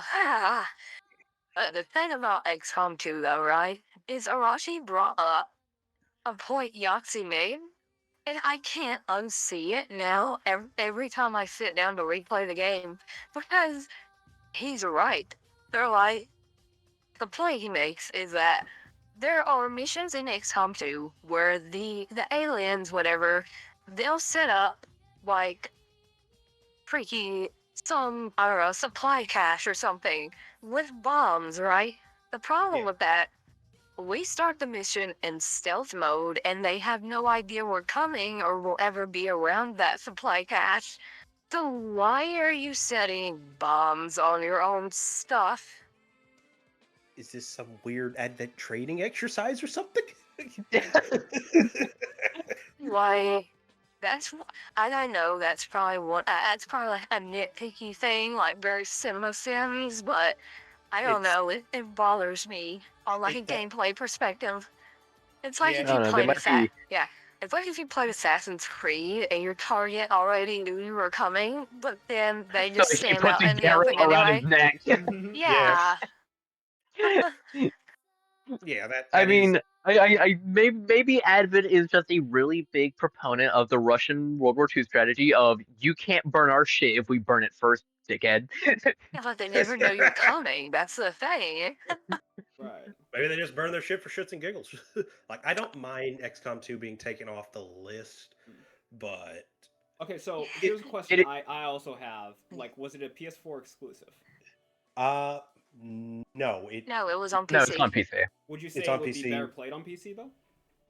Yes. Okay. I'm sorry. Yeah, no, no, that's honestly. I genuinely had to think about it. Like, yeah, Yeah, it's not like Disco Elysium where it's like, oh, there's like a little bit of like getting into controls. It plays fine on like console, just PC has mods, Yeah. and that's It's always not going to even- be an objective. No, Beat like, Alright. cutting. This isn't about them, but cutting back to the It's- whole Miles Morales and Spider-Man. Oh my Cutting back! god! Let me finish. It honestly made me definitely want to get cross off Horizon Zero Dawn, honestly, because one of the biggest factors I love that game for is the representation, and I literally like one of the biggest factors I love Miles Morales for is representation, and I kind of feel like if I had to pick Oh, or let's choose, say. if I had to pick or choose, like which game with that in mind would I prefer to play more, it is Miles Morales. So I'm fine with crossing Horizon Zero Dawn off the list. I was about to ask, which one did you think did it better? It's kind of tough, but it's kind of tough to say that because I love the world Horizon has built and everything, but it's still Miles Morales is still Spider-Man. I realize it's a lot. It still plays a lot funner. I was about to say, here's the problem. I don't care how mid Spider-Man 3 is going to end up being, it's still probably going to be really fun. The gameplay is. Spider-Man 2's gameplay was fun, you know? Yeah, but the gameplay wasn't the problem. It's Spider-Man. not. it was everything It else. wasn't the problem. No, the problem is the game is like 18 hours long and it should have been like 35 to 40. Also, bro, like, talking about representation, dude, that Miles into in terms of design and everything. Oh, I Oh my fucking gosh, hate don't it. remind me. Sucks! The man, I hate the man's hair. their fucking, like, Sony-issued Killmonger cut. I hate the Yeah. Nike-sponsored fucking suit. I hate that bitch. That You shit's sure so that shit ass, wasn't bro. cool good, bro, with those color choices? I'm sorry, I still My love man I still had that love that. crisp hairline, and you fucked it. The fuck are you I wearing? still love Wait. that clip. That's so funny. His shoes are so ass, bro. Like, Frank Red's hot. It's that damn hairstyle, man. That's like Frank Red Hot. It's like put that shit on everything. Okay. I know I can't say anything because I'm about as white as the snow outside. But even I can tell that shit ain't real. No one has that hair. Here's the Have thing, you? right? It is real, and people have the hair. The problem with it is not the hairstyle. The problem It's so with it overdone. it's the only one Yeah. like Hollywood and whatnot It's wants the- to use for the black It hairstyle is- now. What It is is it? It's like, it is a what- modern age equivalent of, hey, we have a black guy in our game. Give him an afro. Thank you. Yes, literally. Fucking yes. Yeah. Okay, That's maybe what you it can is. get the pass, Ninja. I'm kidding. Yeah, I was literally about to say that. It's literally like back when that guy in the 80s, so like early mid 2000s, where that's why better go with afro, you know, It's the Right. afro, the cornrows, the bald. the cornrows. Yes, literally what I'm thinking of, like, is either afro, cornrows, bald. Never anything else. Or buzz cut, which is just bald with a different color. I love San Andreas. I love Def Jam Fight for New York. Yeah, I love the Cool Train, bro. anyway. Alright, so what do we want to focus on next? I don't know. And he's Ninja- tournament was it. Or, wait, Smug. I don't know. Who the fuck wants to go at this point? Here, Arashi, I have to ask, why Yep. you have put Dark Souls 3 and Code Vein on the same list with Elden Ring and expect me to let Code Vein live when Elden Ring lost, bro? Get it out of here. And the argument Get Code among Vein everything out else of here. was like both you and Ninja honestly prefer Dark Souls 3 over Elden Ring, and also my point to come at it was Elden Ring was the easier out of the Souls-like. Elden Ring is my favorite Souls-like. But But But what? No, that's the end of the sentence. That's the end of the That is sentence. the end of the statement. But no, I can enjoy Code Vein for what it is, and with Code Vein 2 out, you're gonna get those idiots gonna do the comparison thing. We ain't going into But that. here's the thing. But here's the thing. Is it better than Elden Ring or Dark Souls 2? No. Dark Souls 3. No. Dark Souls 2? Fuck no, it's better I than mean Dark Souls 2. 3, my bad. I was about to say, that is the only time I'll disagree. Fuck Dark Elden Souls Ring or 2. Dark Souls 3, right? If I had Is put it- Dark Souls 2 on here, that would have gone first. Brother, we wouldn't be friends anymore. No, but seriously though, I do hold the L. not think you're gonna have to hold that L. But no, I do not think I can enjoy Code Vein for what it is. You know, but no, Rushy, Dark you Souls have 3 a lot crossed off. You want to take any of yours? Bro, we all come after Arashi first. I Arashi, told you. like, I feel like this is karma for going after Obsidian last time. Fuck it. If I gotta pick something, fuck. Shit, everything I see on here. Don't fuck touch Spider-Man, bro. That's a powder game. I said I'm looking at everything here. Fucking Helldivers 1. You fucking loser. Okay. You want to talk about Helldivers 1? Okay, Smug, I will let you go off about it, but I will follow up with, do you really think it is, like, top 10?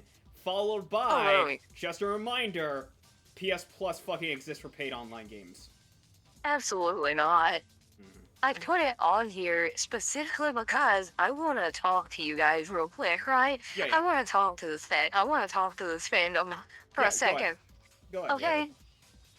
This game releases, right? And it's one of the it's the coolest, most innovative, like, top-down shooters I've ever played. Co-op is great, this is, like, awesome, bro. Me and my friends are loving this, and I hear Helldivers 2, right? I hear that's getting a sequel in, like, a state of play or something, right? Right. And then I see the most generic freaking Sony scrub cinematic garbage I'd ever seen. Third-person action game, right? And it feels like it lost all of its soul, all of its charm, and all of its identity. Because if I showed you a screenshot of Helldivers 2 and then a screenshot of, I don't know, freaking like Mass Effect or something, right? You probably wouldn't be able to tell Call the of two Duty games Infinite apart. Warfare. Yeah, like Infinite Warfare or something, right? You wouldn't be able to tell the games apart. Because they look like the same game. But if I showed you a picture of Helldivers 1, you'd be like, oh yeah, that's Helldivers. I know that. That was like a really fun indie game on PlayStation by Fire Axis, And so just like, to further my point, I will... Choose parody Starship Troopers. Yeah, I will literally show, like, freaking... This is what the original game looked like, by the way.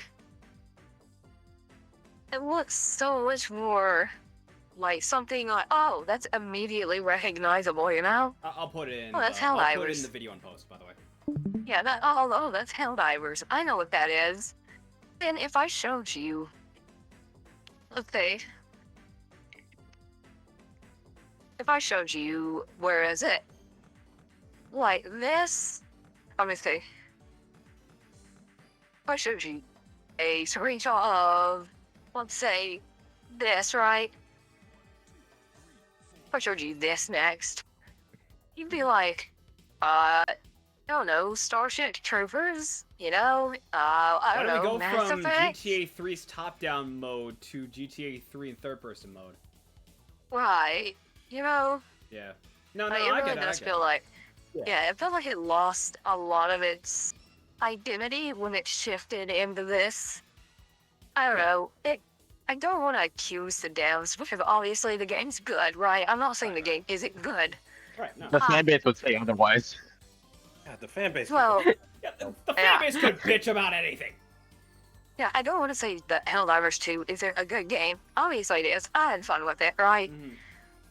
My problem with it is, it feels like some kind of weird freaking Sony mandated system of all of our games have to be third person over the shoulder action games. You know.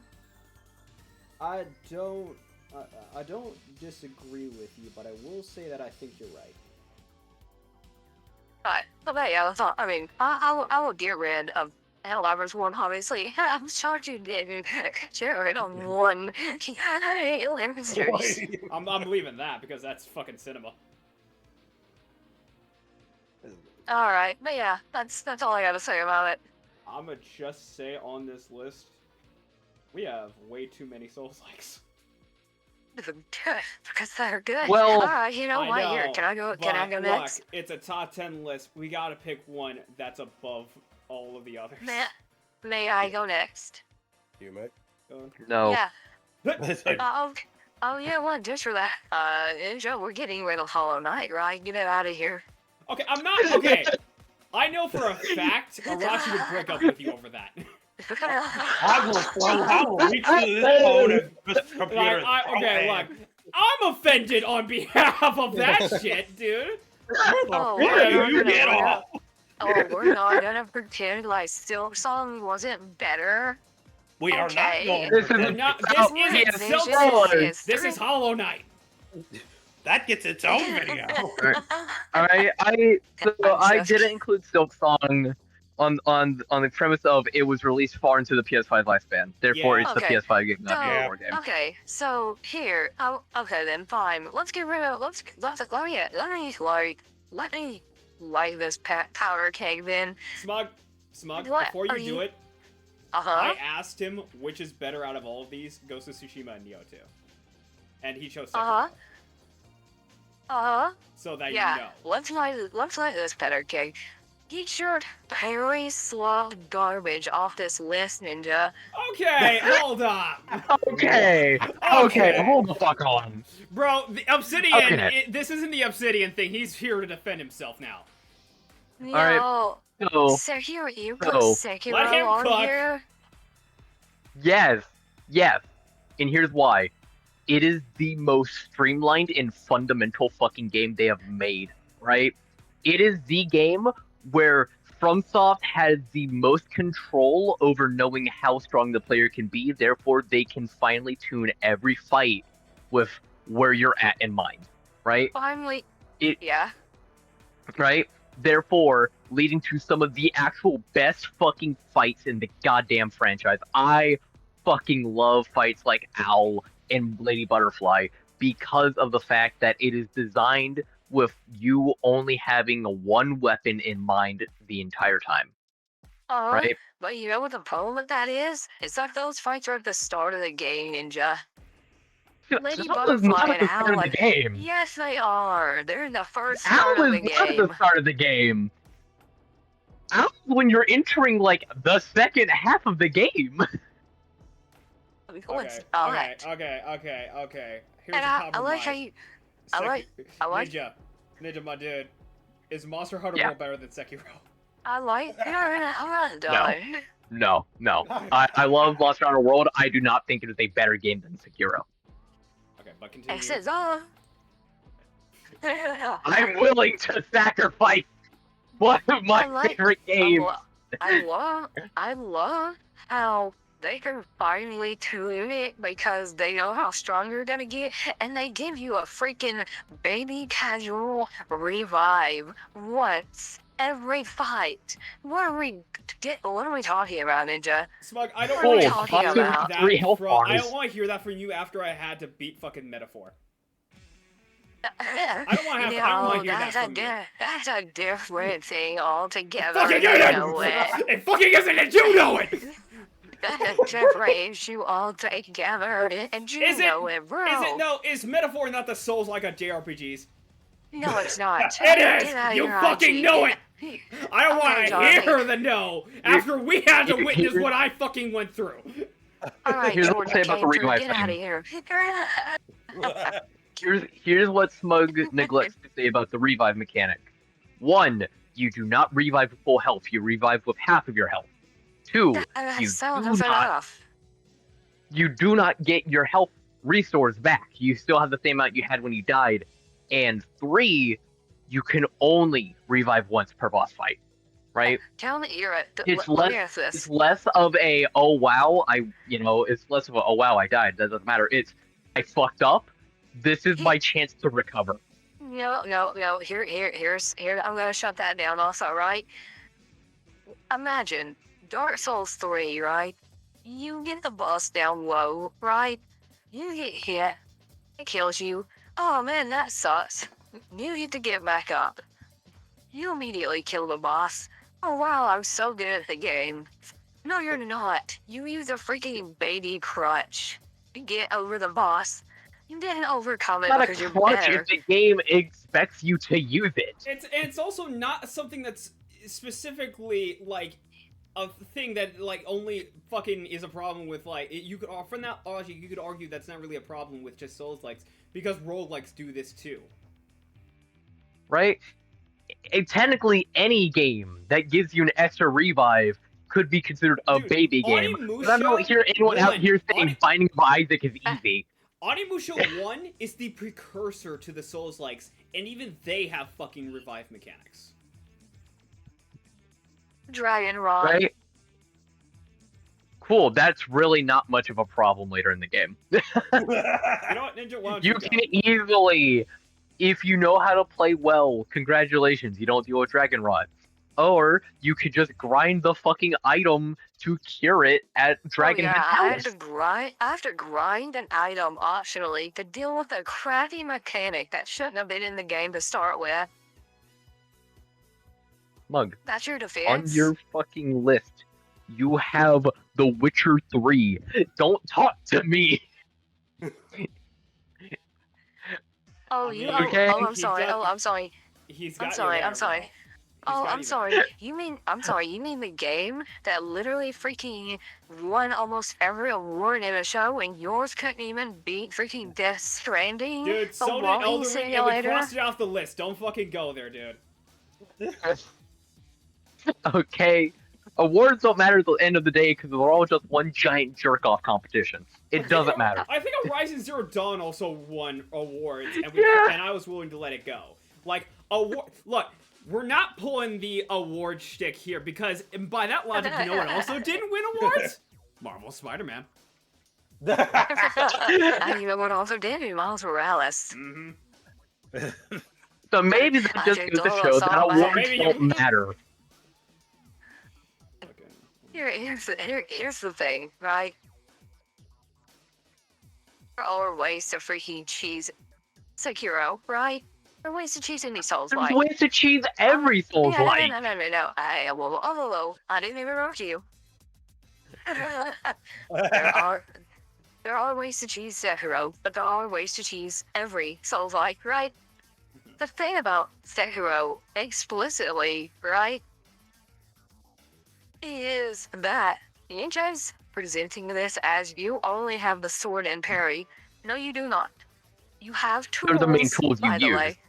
Yeah, you have tools, by the way, which can offer you extra, like, openings into this fight. You said streamlined, right? This is streamlined? Tell me why this is less streamlined than, say, Nioh 2 or Bloodborne. It's Mega Man logic. You have your basic weapon that you use throughout the entire game, but you get other weapons that you can use to have a situational advantage. Right? That's the logic to me. I'm not going to use the axe. Tell me four. Right? Tell me four. What are four? Tell me four tools that you used against bosses that gave you an advantage like Mega Man does. The Crimson Umbrella is really good against Demon of Hatred. The Kusabimaru, the dagger, is really good against the Rin of Water. You can use the kunai or any of the throwing weapons to knock any enemy that's in the air out. You can use the axe, I believe, to break shields on bosses that have shields. Yeah, Ninja, I'm willing to extend an olive branch, right, and offer a massive Of course you want to be Greek. Uh-huh. Oh, we're just gonna get racist here, okay? Okay, there, Hitler. Alright, let's just go to that. I'm will I she yeah, I'm, let's keep it in you're games, telling me to buddy. say psych. I'm saying psych. I'm saying Okay. psych. I'm saying Okay, psych. okay. Smug, what's your Yeah. compromise? So, here's the thing. I'm willing to offer a massive freaking trade-off. I will literally delete Witcher 3 if you delete Sekiro. I will literally get rid of Witcher 3 right now. All right, I got a different one. Ninja? Yeah. Which is better, Sekiro or Bloodborne to you? Putting all bias aside, I would put Sekiro as the better game. Okay, He's wrong. before I cross it off, explain. So, I love Bloodborne, right? Everyone knows I fucking love that game. Yes. I will not deny that game has like really bad bosses throughout for like half of its boss roster, right? Sounds A lot like of them it's- are okay. Go ahead. Smug. Go ahead. Go ahead. No. You're gonna talk shit. I'm gonna ask you a fucking question. Is Celestial Emissary a fight? So the Celestial Emissary? It's literally Is it a something fight that or all is that bullying children? It's literally something all of the Souls, but freaking Dark Souls 3 does that with the Teachings of the Deep. You can't call that Bloodborne for that. We're not talking about Dark No. Souls 3. We're not, but I'm going. Right. Here's the thing. Here's that the if he wants difference to, between. That you're not It's answering the hard. question, Smug. What? Is it a Yes or boss no? fight? It is. It is. Right. But it's But is does it it a feel like good one? boss fight?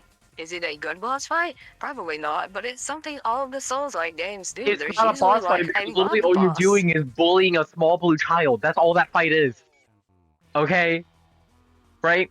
Or what about the One Reborn? A very, very boring fight, even if it looks cool. Right? I love Bloodborne. Half the bosses are not great. I'm gonna shove And you in this academy with me to lash, and you're going to wake up with a bag over your head. Right? Yeah, like I'm I won't deny that Sekiro does not have like some kind of nothing burger fights, but they all require a lot more thought to fight than hey, fucking going into like the chalices, right, to fight Yarnum, right, and all the boring bosses in there, or Bloodstarved Beast, which is a patience test more than anything for me, or Rom the Vacuous Spider, one of the literal laziest bosses in all of FromSoft. I love Bloodborne, Talking about right? talking about lazy bosses, and then tries to defend Sekiro. It's so crazy when every Sekiro boss is defeated by parrying it. Yeah, because the game is designed with that in mind, right? It is designed with you having to learn the boss's patterns in a much more intimate detail than I just dodge when I see an attack. And also, right? you say, like, parry. Look, I'm sorry, Smug, that we don't have your reaction fucking time, okay? Right? And even then, you don't parry every move. Grabs you cannot parry. Some moves you have to, like, jump over, right? It's more than just parry. It is a lot of looking for the small little, like, red kanji and the sound telling you, hey, this is something you cannot block. What are they doing and how do you react? Parry slot. Yeah, you know what? I'm listening to the guy who works for a living as opposed to the rich girl. Dang, classism strikes again. So, I have lost tracking on. We have lost the plot. You just hit the text channel. Alright, we're down to 20. We've got 10 games that we need to get rid of. Alright, we're gonna lightning round this. Alright, You see it? Heresy, you say?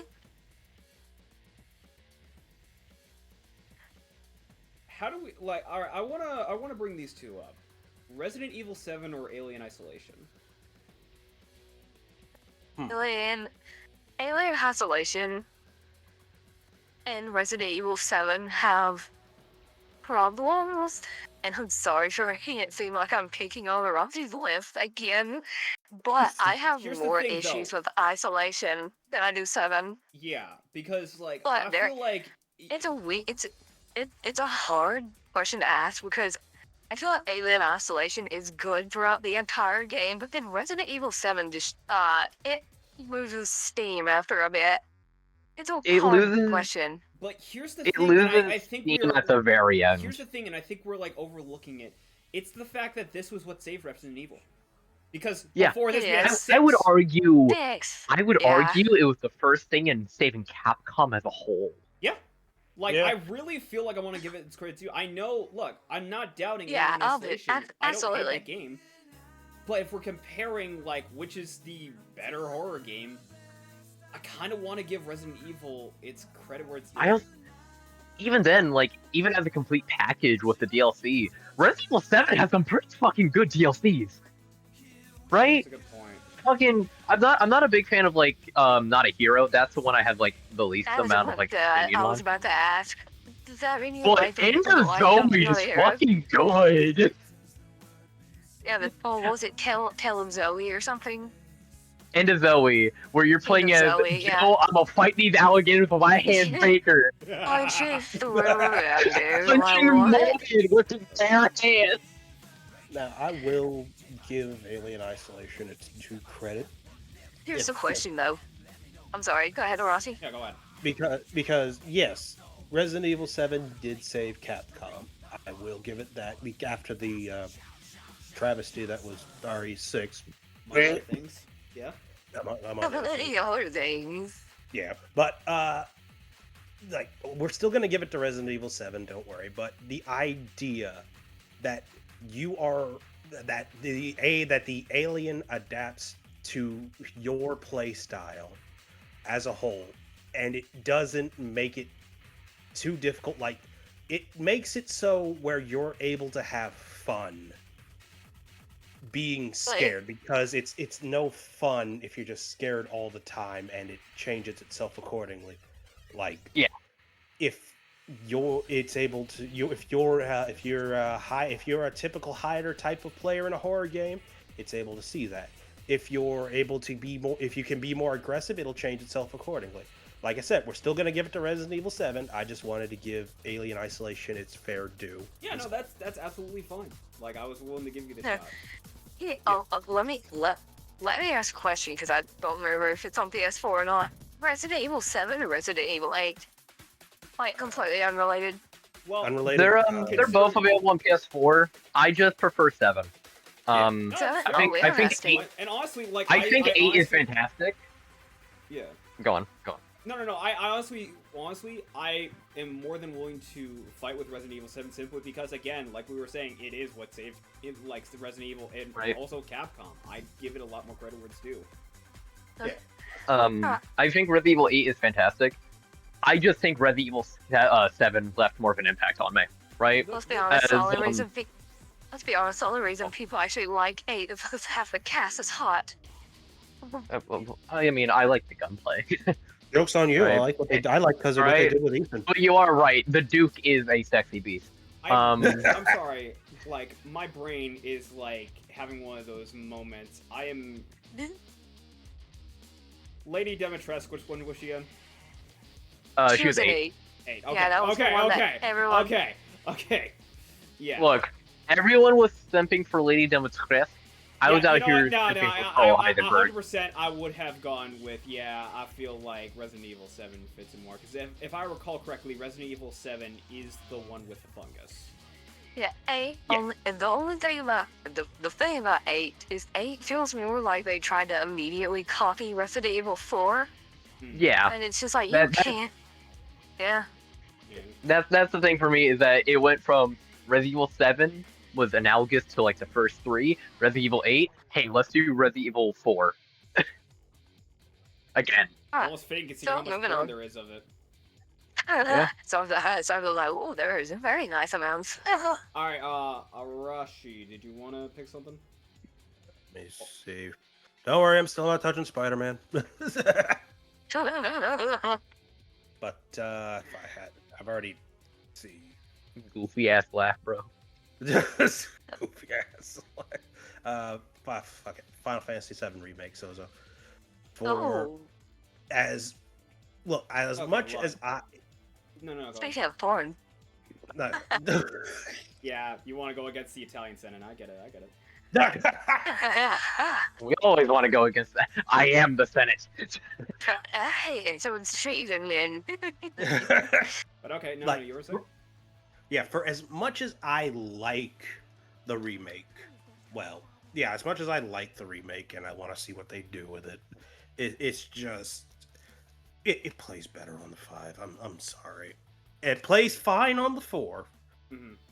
It just plays better on the 5. And here's the I'm thing: sorry. I was also I'm more than willing to cross it off. I'm just gonna be real. But here's the thing: I was saying this I think before we started. I don't remember if it was recorded, but yeah, this game my ADHD kicked in and I just started to walk away from it. Does to the it? point where I sold it.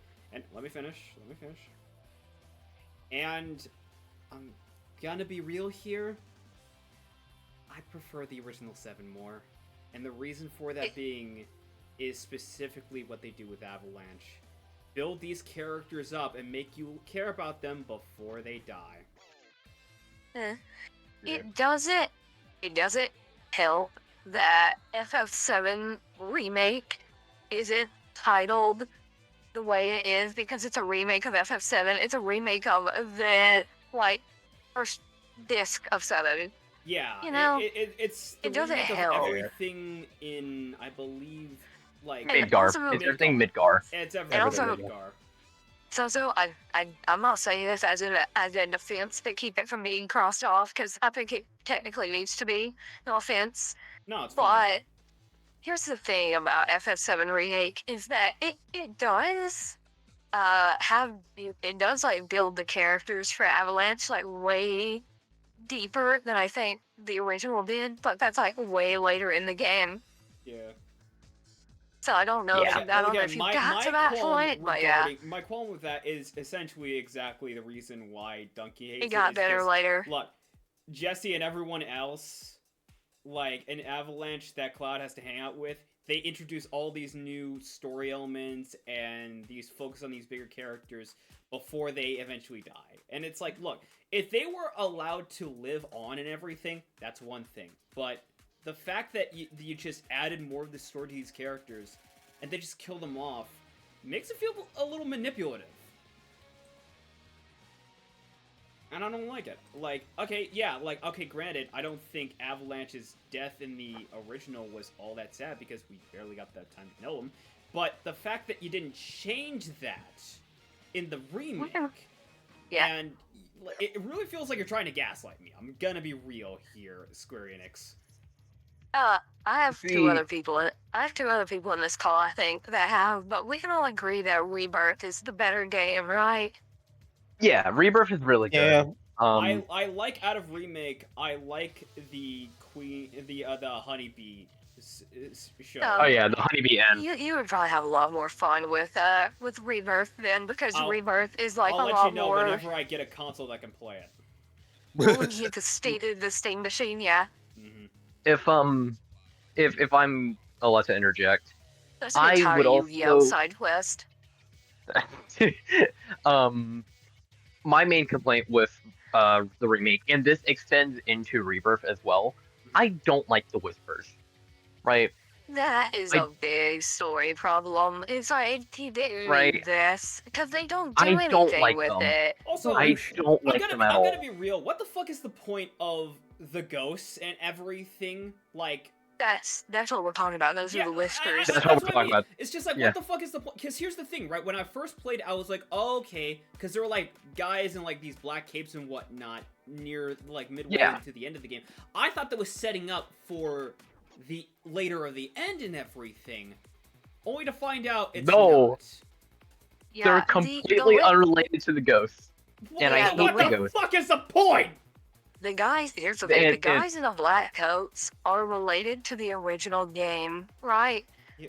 The problem is that the Whispers are completely new, but they're supposedly called the Arbiters of Fate, right? And again, spoiler alert for the end of Remake, you actually fight, like, the Three of them. amalgamation, of the Arbiters of Fate, who take the form of weapons, which are like the super mega threats of the planet, and then you defeat them, and then you think, okay, so we defeated Fate, right? We can move on with an No. unknown future, right? And then they come back in Rebirth. I Now hate them there's- because now they there's- feel contrived. Here's the thing, right? Is that they bring them back in Rebirth, but then they're like, but now there are two versions of them. Ones that are helping try to steer history onto its correct path, and the ones that are trying to help you create a new future. The end of Rebirth is so confusing. Let me just get that out. I'm not gonna spoil it Yeah. for the record. And you know It's what? Yeah, so I just need to get confusing. to I'm it. gonna lead into another thing, and I'm just gonna say, I'm gonna be real. No Straight Roads. I don't think it's a top 10. Really? Here's the thing, right? Much as I love what it did to the rhythm game genre and everything, have you actually played this game on PS4? Yes. It controls real fucking iffy. It's like that. One of the worst levels in the entire game I've ever played is the Sayu level. That fucking Yes. oh god, I hate like the platforms to jump on. The controls on And that is real it's- fucking bad. Now, and it- don't get me wrong. Don't get me wrong.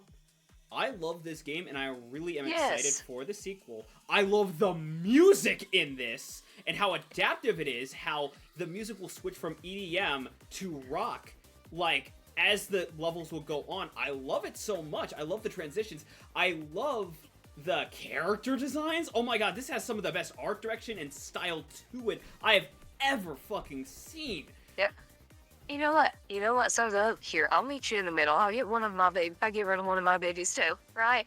How do I strike through? I don't know how to strike through. I can strike through. Yeah. But Yeah, I did that. I'll get rid of one of my babies. Get rid of Shadow of Mordor. I'll meet you in the middle.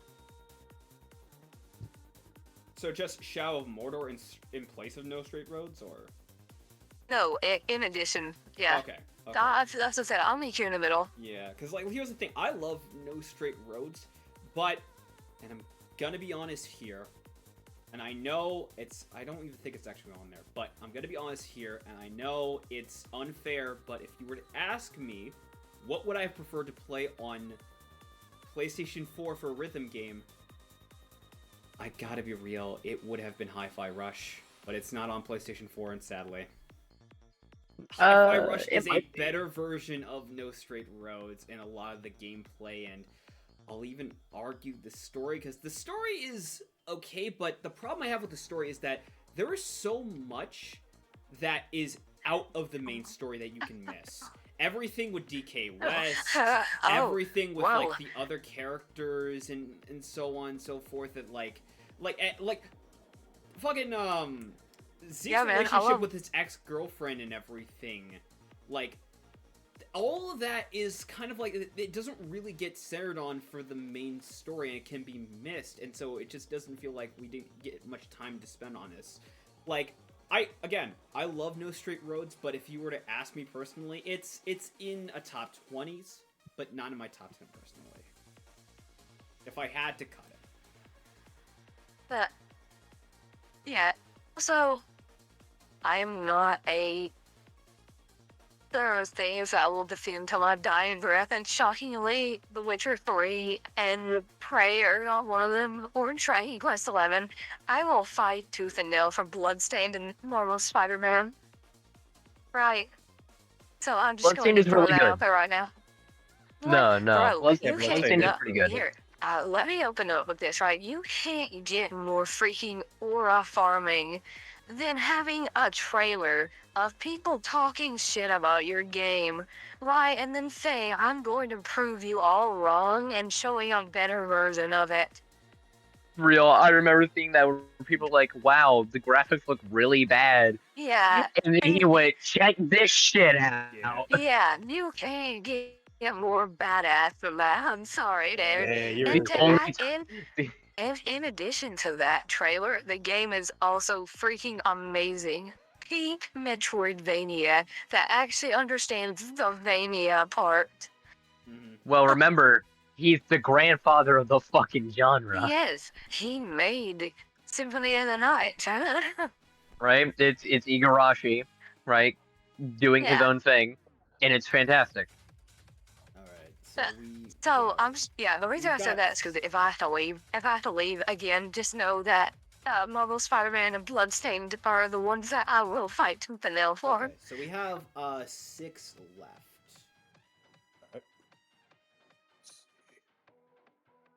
You can get rid of Prey and Dragon Quest and Witcher, bro. I'm not gonna fight hard for those. I'll Okay. Well, be can you dead at honest least- up front. Okay, look, I'm getting rid of them, but could you at least, give the people like some kind of Some kind of reason? Well, Like- because Dragon Quest 11 is just another Dragon Quest game, right? Mhm. Dragon Quest But- 11 is just another Dragon Quest game. It's Yeah, but- fine. It's good. It's great. Yeah, it's a really good game, but it's not revolutionary. It's an amazing entry in the series, but that's just it. It's just another entry, right? Mhm. I feel like The Witcher 3 is amazing. I feel like it's one of my favorite games of all time, right? Right. But I understand the complaints that it gets. It's bloated, it's overdrawn, it takes too long to do everything. There's so much filler, and if you don't do side content, it feels like the game's really stilted, and it doesn't feel like you get the full picture. Prey is underrated, but underrated does not equal actually Amazing. the best PS4 game of all time, right? Yeah. Okay, we got- So yeah, no, just I- know I- that- I understand. I am willing to open discussion later, because just because I got rid of them, do not mean that none of these are not in my top 5 games of all Oh, no, time, bro. 100%. I It just should go said without saying, just because we cross them off on a collective top 10 list, doesn't mean all these games are shit. It just means, hey, Right. these are games we really prefer and like on PlayStation 4. Hell, even if I was willing to let go of No Straight Roads and Horizon Zero Dawn, even AVICII Invector, I still love playing those games. Hell, I gave up Right. Stray because, and like, look, I mean, Ninja came at me for Stray, and I literally just said, look, I like the game. It's a good playthrough, but Yeah. if it's like, if you were to ask me, hey, is it a game I could like come back to and play all the time? Like, nah, not really. It's kind of Nah. like a one-time experience thing that Yeah. you can have fun with. But now we're really getting into throwing the salt in each other's I'm faces. gonna be real here. I am more than willing to take the flack for this. Alright.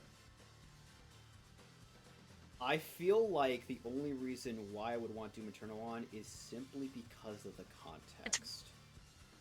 Now, I don't hate Better Doom than Eternal. Dark. In fact, I love it more than Doom 2016 and, of course, the Dark Ages.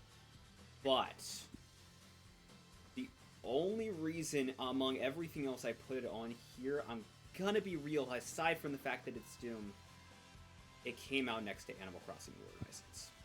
Yeah, no, That's that the was biggest reason a of why. That, Look, that's it. it's not 2020 anymore, so I'll say if it wasn't for the pandemic and COVID and everything, I don't think this game would have done as well as it did. Probably not. Yeah. No. It's not ironically a bad Doom something to be game. said about New It's Horizons. not a bad Doom Yeah, game. I love it. But, The thing is, you could also say that about remake too. You know, yeah, it came out during the pandemic. yeah, and the same, hell, the same could be said for Persona 5 Strikers. Across the board, I think we can all agree, and I've said this, Persona Absolutely. 5 Strikers should have been It's what better. Persona 5 was. Yeah. Yep. Yeah, it's, but, yeah, it's, yeah. Sorry, we got 2 more To get rid of. to get rid of. Yeah, and then go ahead and cross off. Oh, No, I was Okay, okay, I'm okay, gonna okay, eat your okay. orange. kidding. All right, I'm kidding. I'm Ninja? kidding. I'm kidding. Ninja? I'm kidding. Yeah. Ninja? Yeah. Question. Yeah. Resident Evil 7 and Evil Within 2. Which would you... Oh, Let's have a talk about that. that's a tooth puller, bro. Yeah, no, both of I these are don't really know, fucking man. good games. Yeah, I know. I know. Right? 'Cause both of them came out around the same time. Right? It was like a year apart, if I remember correctly. Right. And both of them have a very similar plot structure of I'm trying to find my loved one. Oh my gosh, you want my honest opinion? And Yeah. this is gonna get a lot of freaking hate, dude. I think Evil Within 2 does that story better. I think it does as well. I think it does it a lot better. Yeah. But I think Resident Evil 7 was scarier.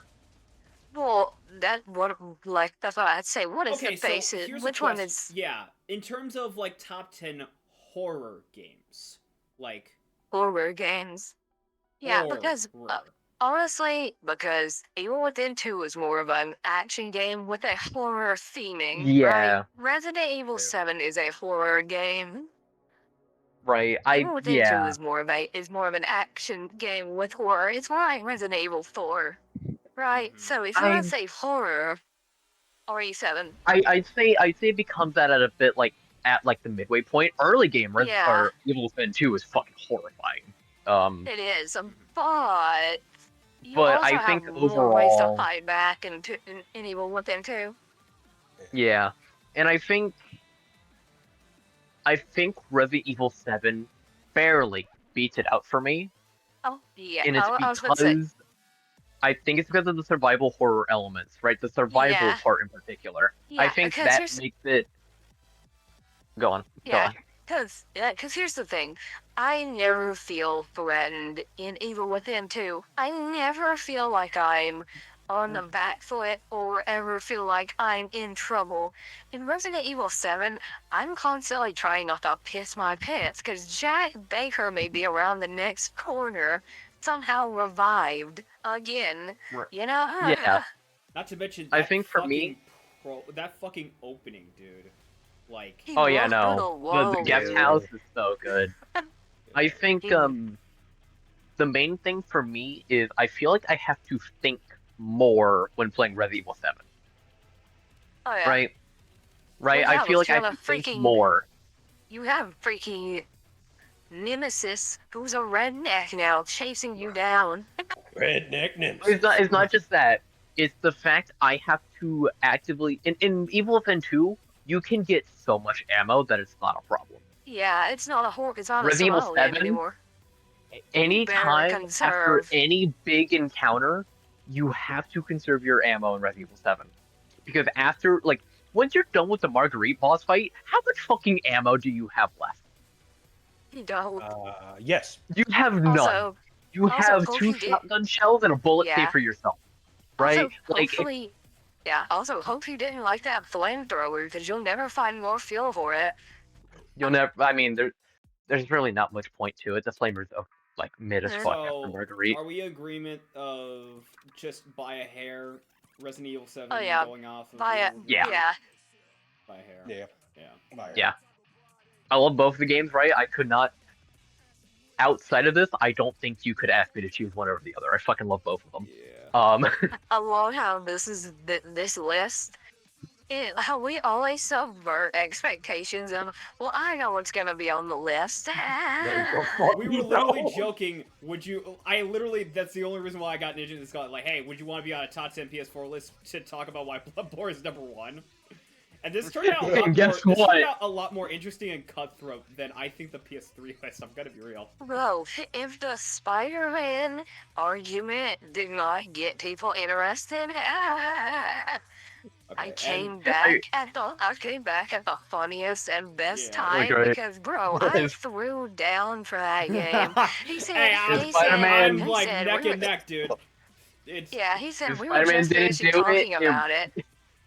Spider-Man didn't do it, then hopefully me throwing my favorite game under the bus did. yeah, and you are Oh, like bro. going to hell and back for Sekiro, and that's why I respect about it. Yeah, Alright, no, so I love Bloodborne. Yeah. Sekiro's just, in my opinion, better.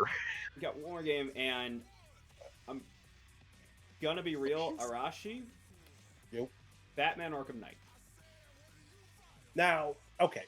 It is a great game, especially from the stuff I've seen and from what Smug has told me. Do not 100% it. Relax. It is, but it is a fun game. It is just a lot of people are understandably going to be put off by being in the Batmobile. Like what? For some mission, people in here. Let me defend that real quick. Some Yeah, go people ahead. really do overplay the Batmobiles freaking involvement in it because it has like one boss fight, right? And then there are racetracks, right, that you have to complete for a Riddler side quest. I was about to bring that up. And there are like the tank thing missions that you have to fight against, right? But here's the thing. That's not the majority of the game. The majority of the game is a Batman game where you're playing as Batman, right? At the end of the day, it is still an Arkham It game. is. Oh, here's a very controversial take for you. I think this game is better than City. I don't disagree.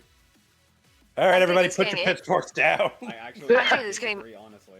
Yeah, I think this game is better than City. I Is love the City, twist- but Arkham Knight, I think, still true to me, even with its flaws. Yeah, I think it is the twist very obvious. Yes, but here's the thing. Batman This is goes Bruce back to- Wayne the entire time. It goes back. It goes back to what me and Sozo were arguing about with Spider-Man, right? Right. Is the twist obvious? Yes. Asterisk. If you're a Batman fan. You know? Yeah.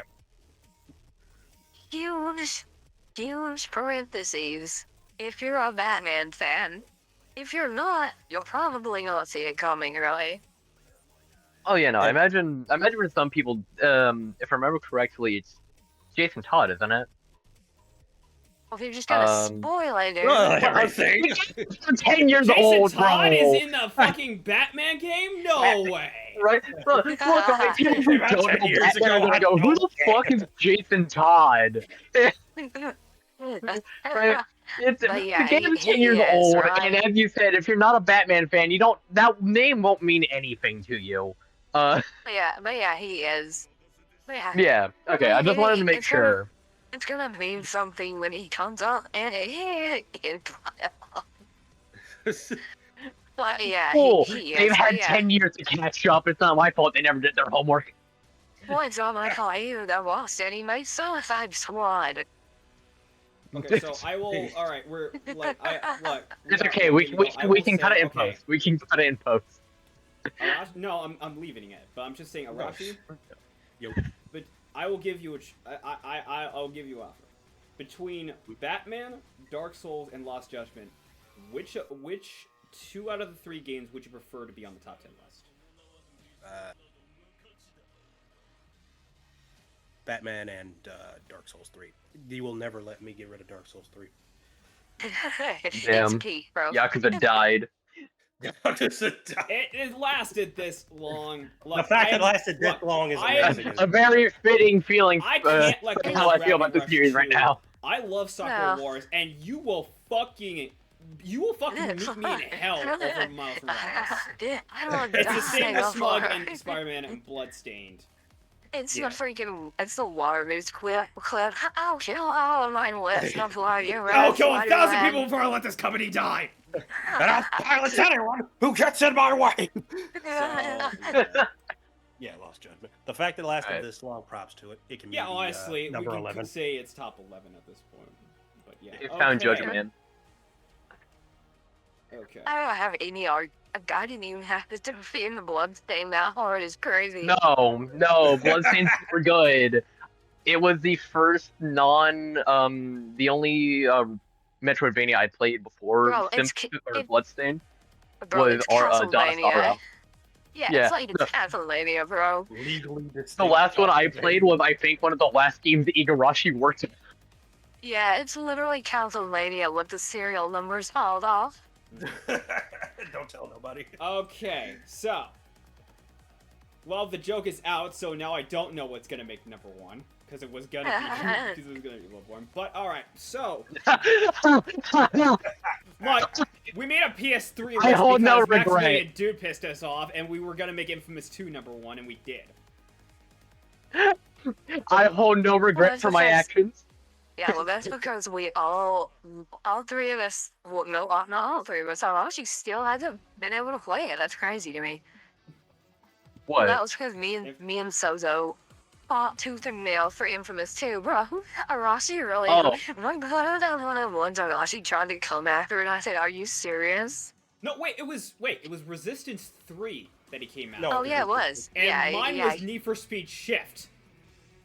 No, I didn't call that out. I bumped to that.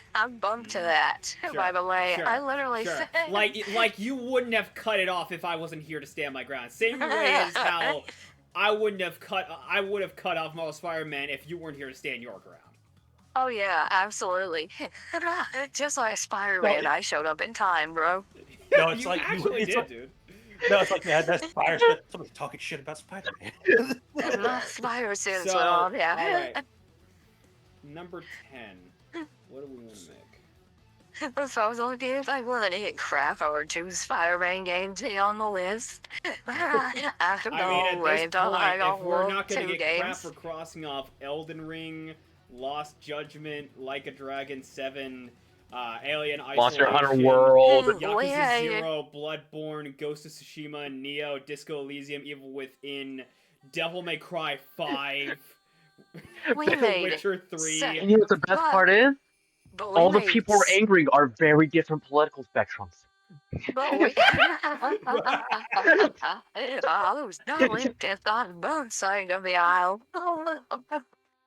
Okay.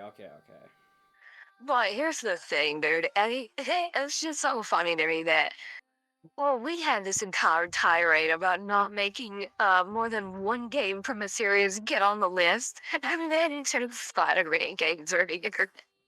I thought we would be able to have a civil conversation. Clearly, we are at an impasse. Yeah, Clearly it we was are- never. It was never All going guns to are happen, drawn. bro. Most of them are pointing towards Smug. I was literally like trying to have a discussion about Kingdom Hearts, bro. If you put like 1 or 2 on here, you would see blood. Look, I'm gonna put say it, 2.8 like, final mix. I would have if it was like against 358 or 2, I would have probably put 358 just because of how much I love the Organization 13 Process. trio. And Organization 13? I love Axel, Roxas, and Shion, and I fucking hate Namine. It's all blame nobody. It's all Namine's It's all fault. her fault. It's all Namine's It's all her fault. fault? It's all her fault. Anyway, Jeez, number why my 10. boys can't be together? Number 10. You know what? I'm gonna bite the bullet because I was willing to fight for it. I'm gonna put Sakura Wars at number 10. I didn't get to hear your, I wasn't here to defend Sakura Wars, so I apologize.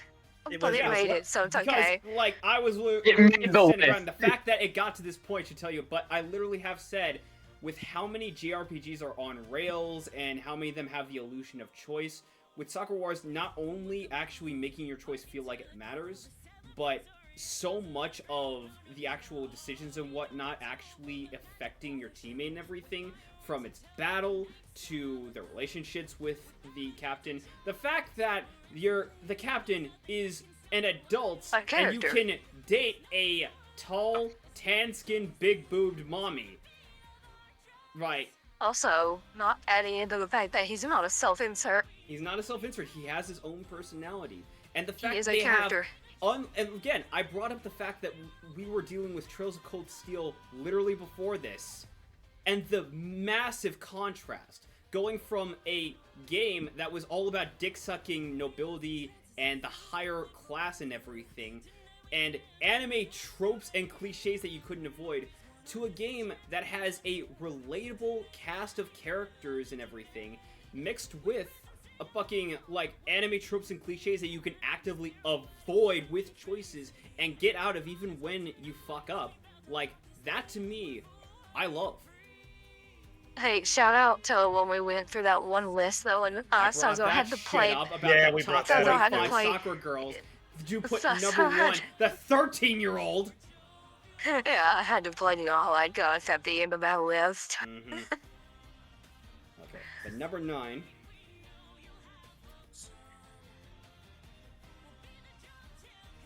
I'll take the number 9 spot for Bloodstained. Bloodstained? Yeah. Okay. I think that's fair. Yeah. Yeah. I honestly, I would have put it a little bit higher. I generally think Shoot, Bloodstained is fucking good. Well, that's you. I would have. Yeah. Yeah, I'm gonna put it higher, Bro, I'm but not like, a Souls it's fine. fan, so like, dude, I had to like actually get you to defend Sekiro, like. Well, Bloodstained is a Metroidvania. Yeah, That's but I'm a not- that's not- Metroidvania fan. Yeah, so Yeah, it's like yeah, someone's that's- like way more agreeable to that. Yeah. Sometimes I probably saw that, and sometimes I probably saw that name, and his pants tightened a little bit.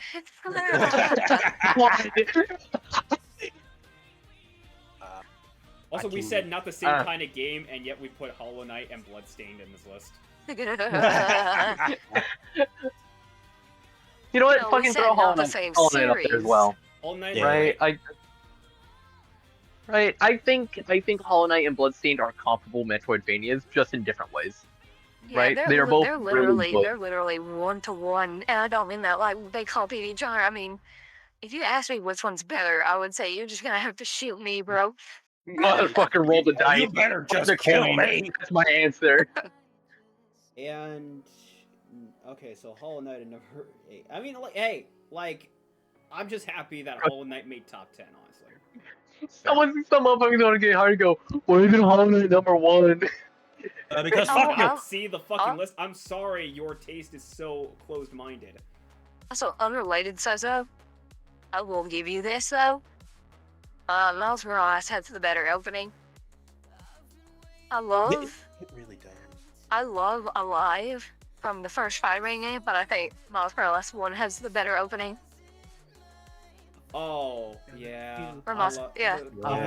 Like, honestly, And if it's you were to right. ask me what is the, like, a better opening between the two and everything, I 100% would say this is where we come from.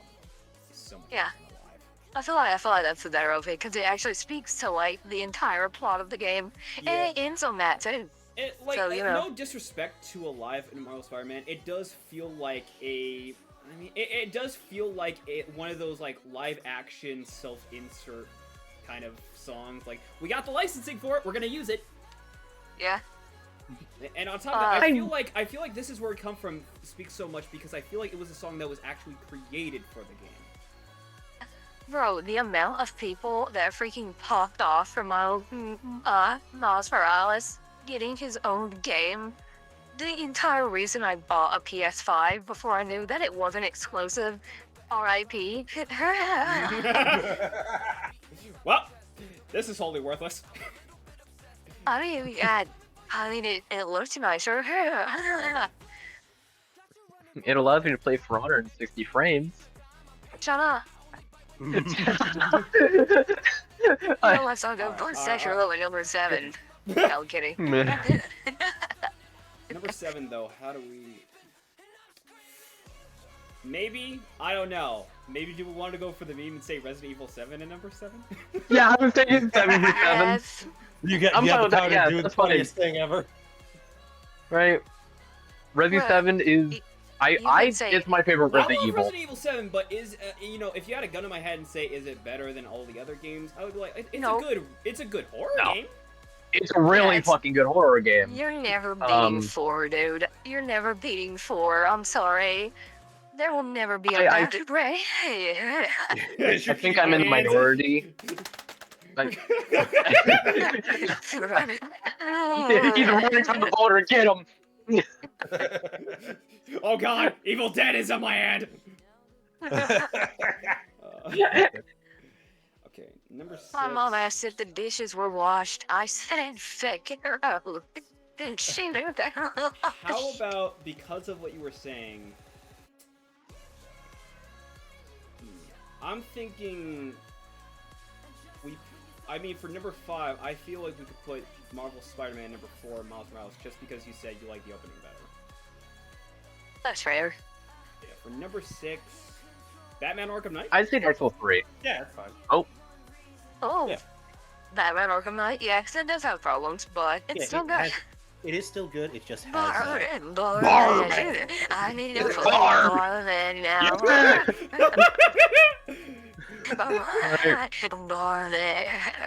Barman. Barman walks into a wall. Don't fight. Arkham Fight. I need to play Barman now. I want to make a joke, but I don't know if I should. Bartman, Arkham Knight. Barman, Arkham fight. Is Arkham that just Tight. called, like,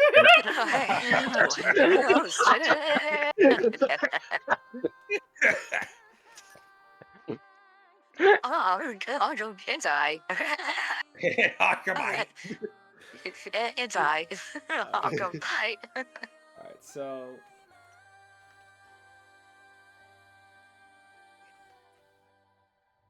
Don't forget the hyphen.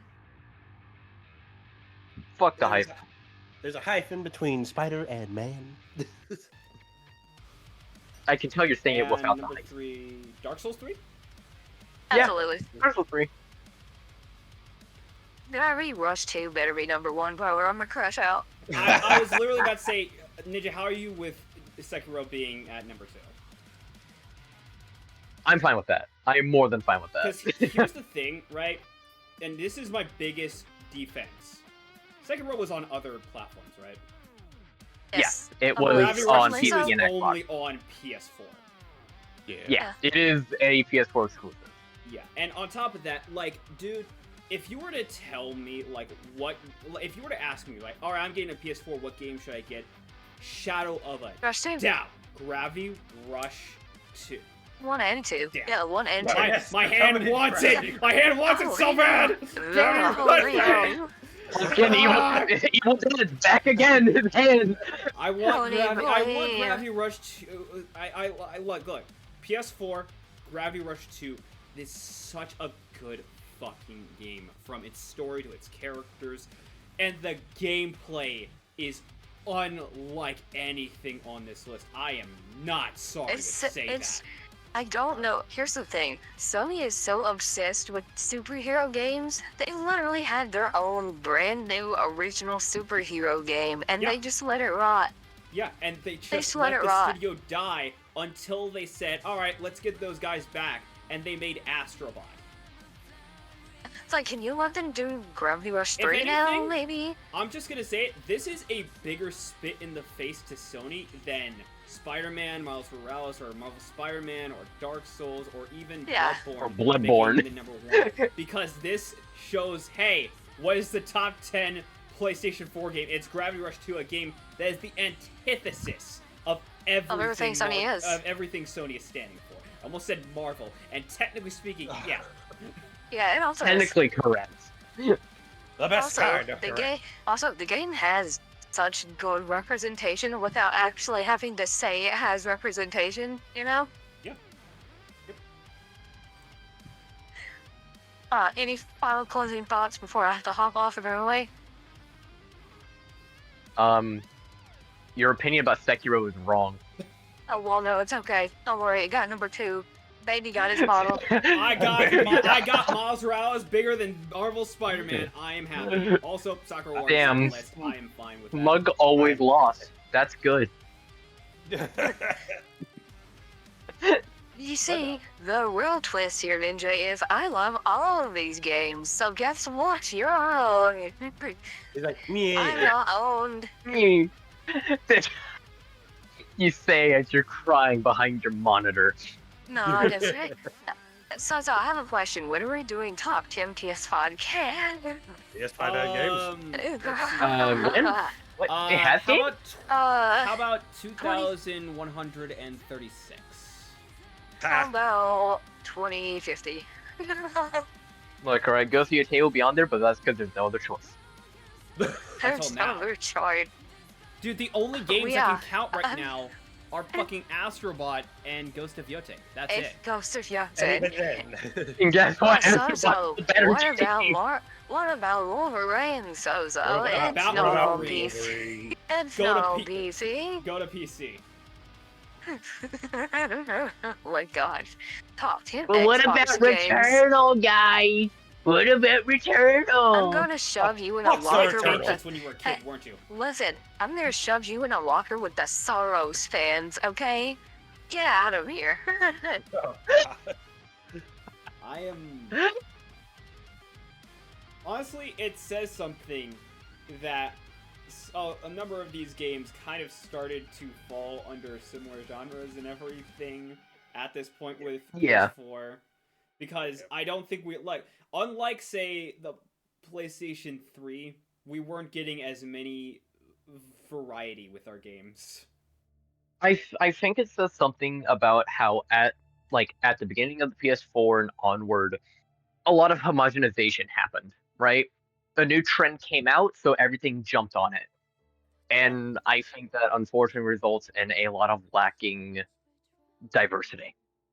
Also, Also, you want to know Ninja, what did you wasn't see on what this fucking list that I'm Persona? happy we didn't? No, I Yeah. was willing to put Persona 5 Strikers. I was it not? God, he can't let face and royal as a fab, you know, in that slide. God no! Oh fuck no! I fucking crashed out about fucking Royal. No, Strikers. But and honestly, like on that note, I am honestly kind of retrospect kind of glad we didn't put Metaphor because that did release on the that did release on the PS4, but I kind of glad because I felt like that would have been unfair. Yeah. But honestly, the one game I'm real glad we didn't put on this fucking list, Grand Theft Auto 5. Well, that was Bro, released on PS3. I would throw one of you guys out the window. Dude, I guarantee you it's on Auto Obsidian's 5, list, though. to me, is the least interesting Grand Theft Auto out of all of them. I don't like how the sandbox became basically just a, hey, you can live your life in the game. The only thing I think people genuinely like about it is the fact that it's got online. Yeah. Yeah. Honestly, Red Dead would have fit well in this list, I think. Red Dead 2 is a pretty I good would game, in have- my opinion. I would have had to fight you on that because, okay, Ninja. Yeah. Explain to me Classic. how So horse should be. balls are essential. Well, they fill your hands. I'm calling the cops. Oh my God. Girl, No, like, look. Okay, I will say this about Red Dead because I said, look, last time I did this list, I said Red Dead was more boring GTA. I will stand by that because I think, as a story and characters, I think it's really good. In fact, I honestly think it's actually one of the better ones that Rockstar has made. But, as a game, dude, the entire time I was playing it, I was just thinking, I could just be playing GTA right now. that's fair. I prefer the slow-paced nature of Red Dead. I don't know. It's just something I like. Yeah, no, I like going that's out and fun. hunting. I like fishing. But I can definitely see the boredom and tedium. Yeah, I like the Wild West. I know it has a place in everything. Like, don't get me wrong. Look, dude, I'm a fan of Blazing Saddles and everything. Like, and even to a lesser extent. And boys! Now for my next impression, Jesse Owens. Look, and even to a lesser Oh, it's okay. extent, We I just like gotta Holes scrub it because out. that technically has elements of a Wild West. But yeah, it's just like, dude, in terms of whole gameplay and everything, like, dude, like you were not going to get me to give up Spider-Man in any way, shape, or form. Oh yeah, no. You were I like, know "Let me for a get me fact to give it up was. Spider-Man." Yeah. I knew for a fact, like, if I did have it on here, it wouldn't make top 10. It's just a game I really enjoy personally. Yeah, no, like that's a game you could probably have brought up on the list, but it wouldn't have made top 10. Yeah, it definitely wouldn't have made top 10. And also, right? like, I was more than willing to defend, like, Horizon Zero Point, but again, if you were to ask me, like, what game would I prefer to play more in terms of representation and everything, and even in terms of, like, gameplay in Sozo? general, Marvel. Oh, was Spider-Man that not Marvel was that not a play you just made? Did you really just call it 0 point? You got a problem with that? No, because there is 0. No, because there is 0 point to playing it. Just play the second game. I think the I want to disagree with that. Honestly, Hey, though, by the I way, do, one of guys. these days, I want to go back and play Horizon Zero. Yeah, it's probably good though. I'm just joking. I just think it was like really rough. Yeah, and also it's like it's one of the only 3 titles Sony is fucking shilling for. I I have to hop off though. I'll see you guys later. Yeah, at this point, it's Have a good one, so. Yeah, Smug. this has been everyone with Cafe Autumn. What do you know? What do you think ultimately about this list? You know, let us know what your top 10 PS4 games and everything are. I don't really know if we're gonna come back to this because this was just on the fly. I don't know. Maybe we could do. Yeah. I don't know. Maybe Switch. top 10 like Nintendo games or some shit like that. I don't know. We're gonna see Yeah. those Switch games. There you go. Maybe Nintendo 3DS games. Yeah. 3DS Yes, games would they be are pretty cool. very, very popular. Oh yeah. Oh, dude, that's gonna. We're gonna get an That's argument gonna- about which Pokemon game. Dude, That's you're gonna gonna have get to really fight bloody. me over X and Y. You're gonna have to fight over XY, bro. I will not let that die. I will Yeah. not Not the do combined- that. Not a combined effort. Yeah, you're gonna have to No. fight us over X and Y, dude. It's the tag team effort, and you're kind of looking And single then, right now. As in a, hey, we really like X and Y, or X and Y is fucking trash. X We and Y love is, X and fu- Y, is one of bro. the best fucking games on the 3DS, dude. I will It's fucking die on this hill. I don't care what It's a- anyone says. It's my God. personal favorite Pokemon game, Same, dude. bro. I don't care. I don't care what people say. Dude, look, Omega Ruby Alpha Sapphire is just a remake of a game that's from an older generation. Sun and Moon is just a Final Fantasy game wearing the skin of a Pokemon. And what's the problem with that? Oh, I You didn't just know said it. you were a Nomura lover. Oh, I'm sorry. Hey, yo, why do you say that like a My bad, slur? Slime. My bad, Slime. Hey, hey, by the way, are we One still of live? them Murder lovers. Anyway. Alright. Motherfucker looks at the Chaos Reigns and thinks it's masterpiece. Ah, Anyway, Hell no, my this favorite has game been Gross. us. 9, bro. Yeah, anyway, this has been us with the Cafe Autumn. Yeah, we're gonna take off, and hope you all take care. Peace. Have a good night, y'all. alright, yeah, so you know what the entire Spider-Man argument was? You're not in control here, fucker! I am! I will say this though. Yeah, I didn't arguments- really. These arguments Go ahead. have been way better than what any argument with Marie would have been. Oh, absolutely, Yeah. dude. I did not want to sit and hear about how she was like, look, I guarantee you, if she was going to put more than one JRPG on there, I would have said, okay, dude, is this game better than this one? And she would have had a fucking crash out. Bro, hey, it sounds Yeah. alright. I didn't want to mention it on the video, but when you were talking about no straight words about, hey, you can this, and this, and this, and all this is side content, I was like, yeah, I love Xenoblade Chronicles 3. You know, so it's a much bad that I time to never tell you, started but content.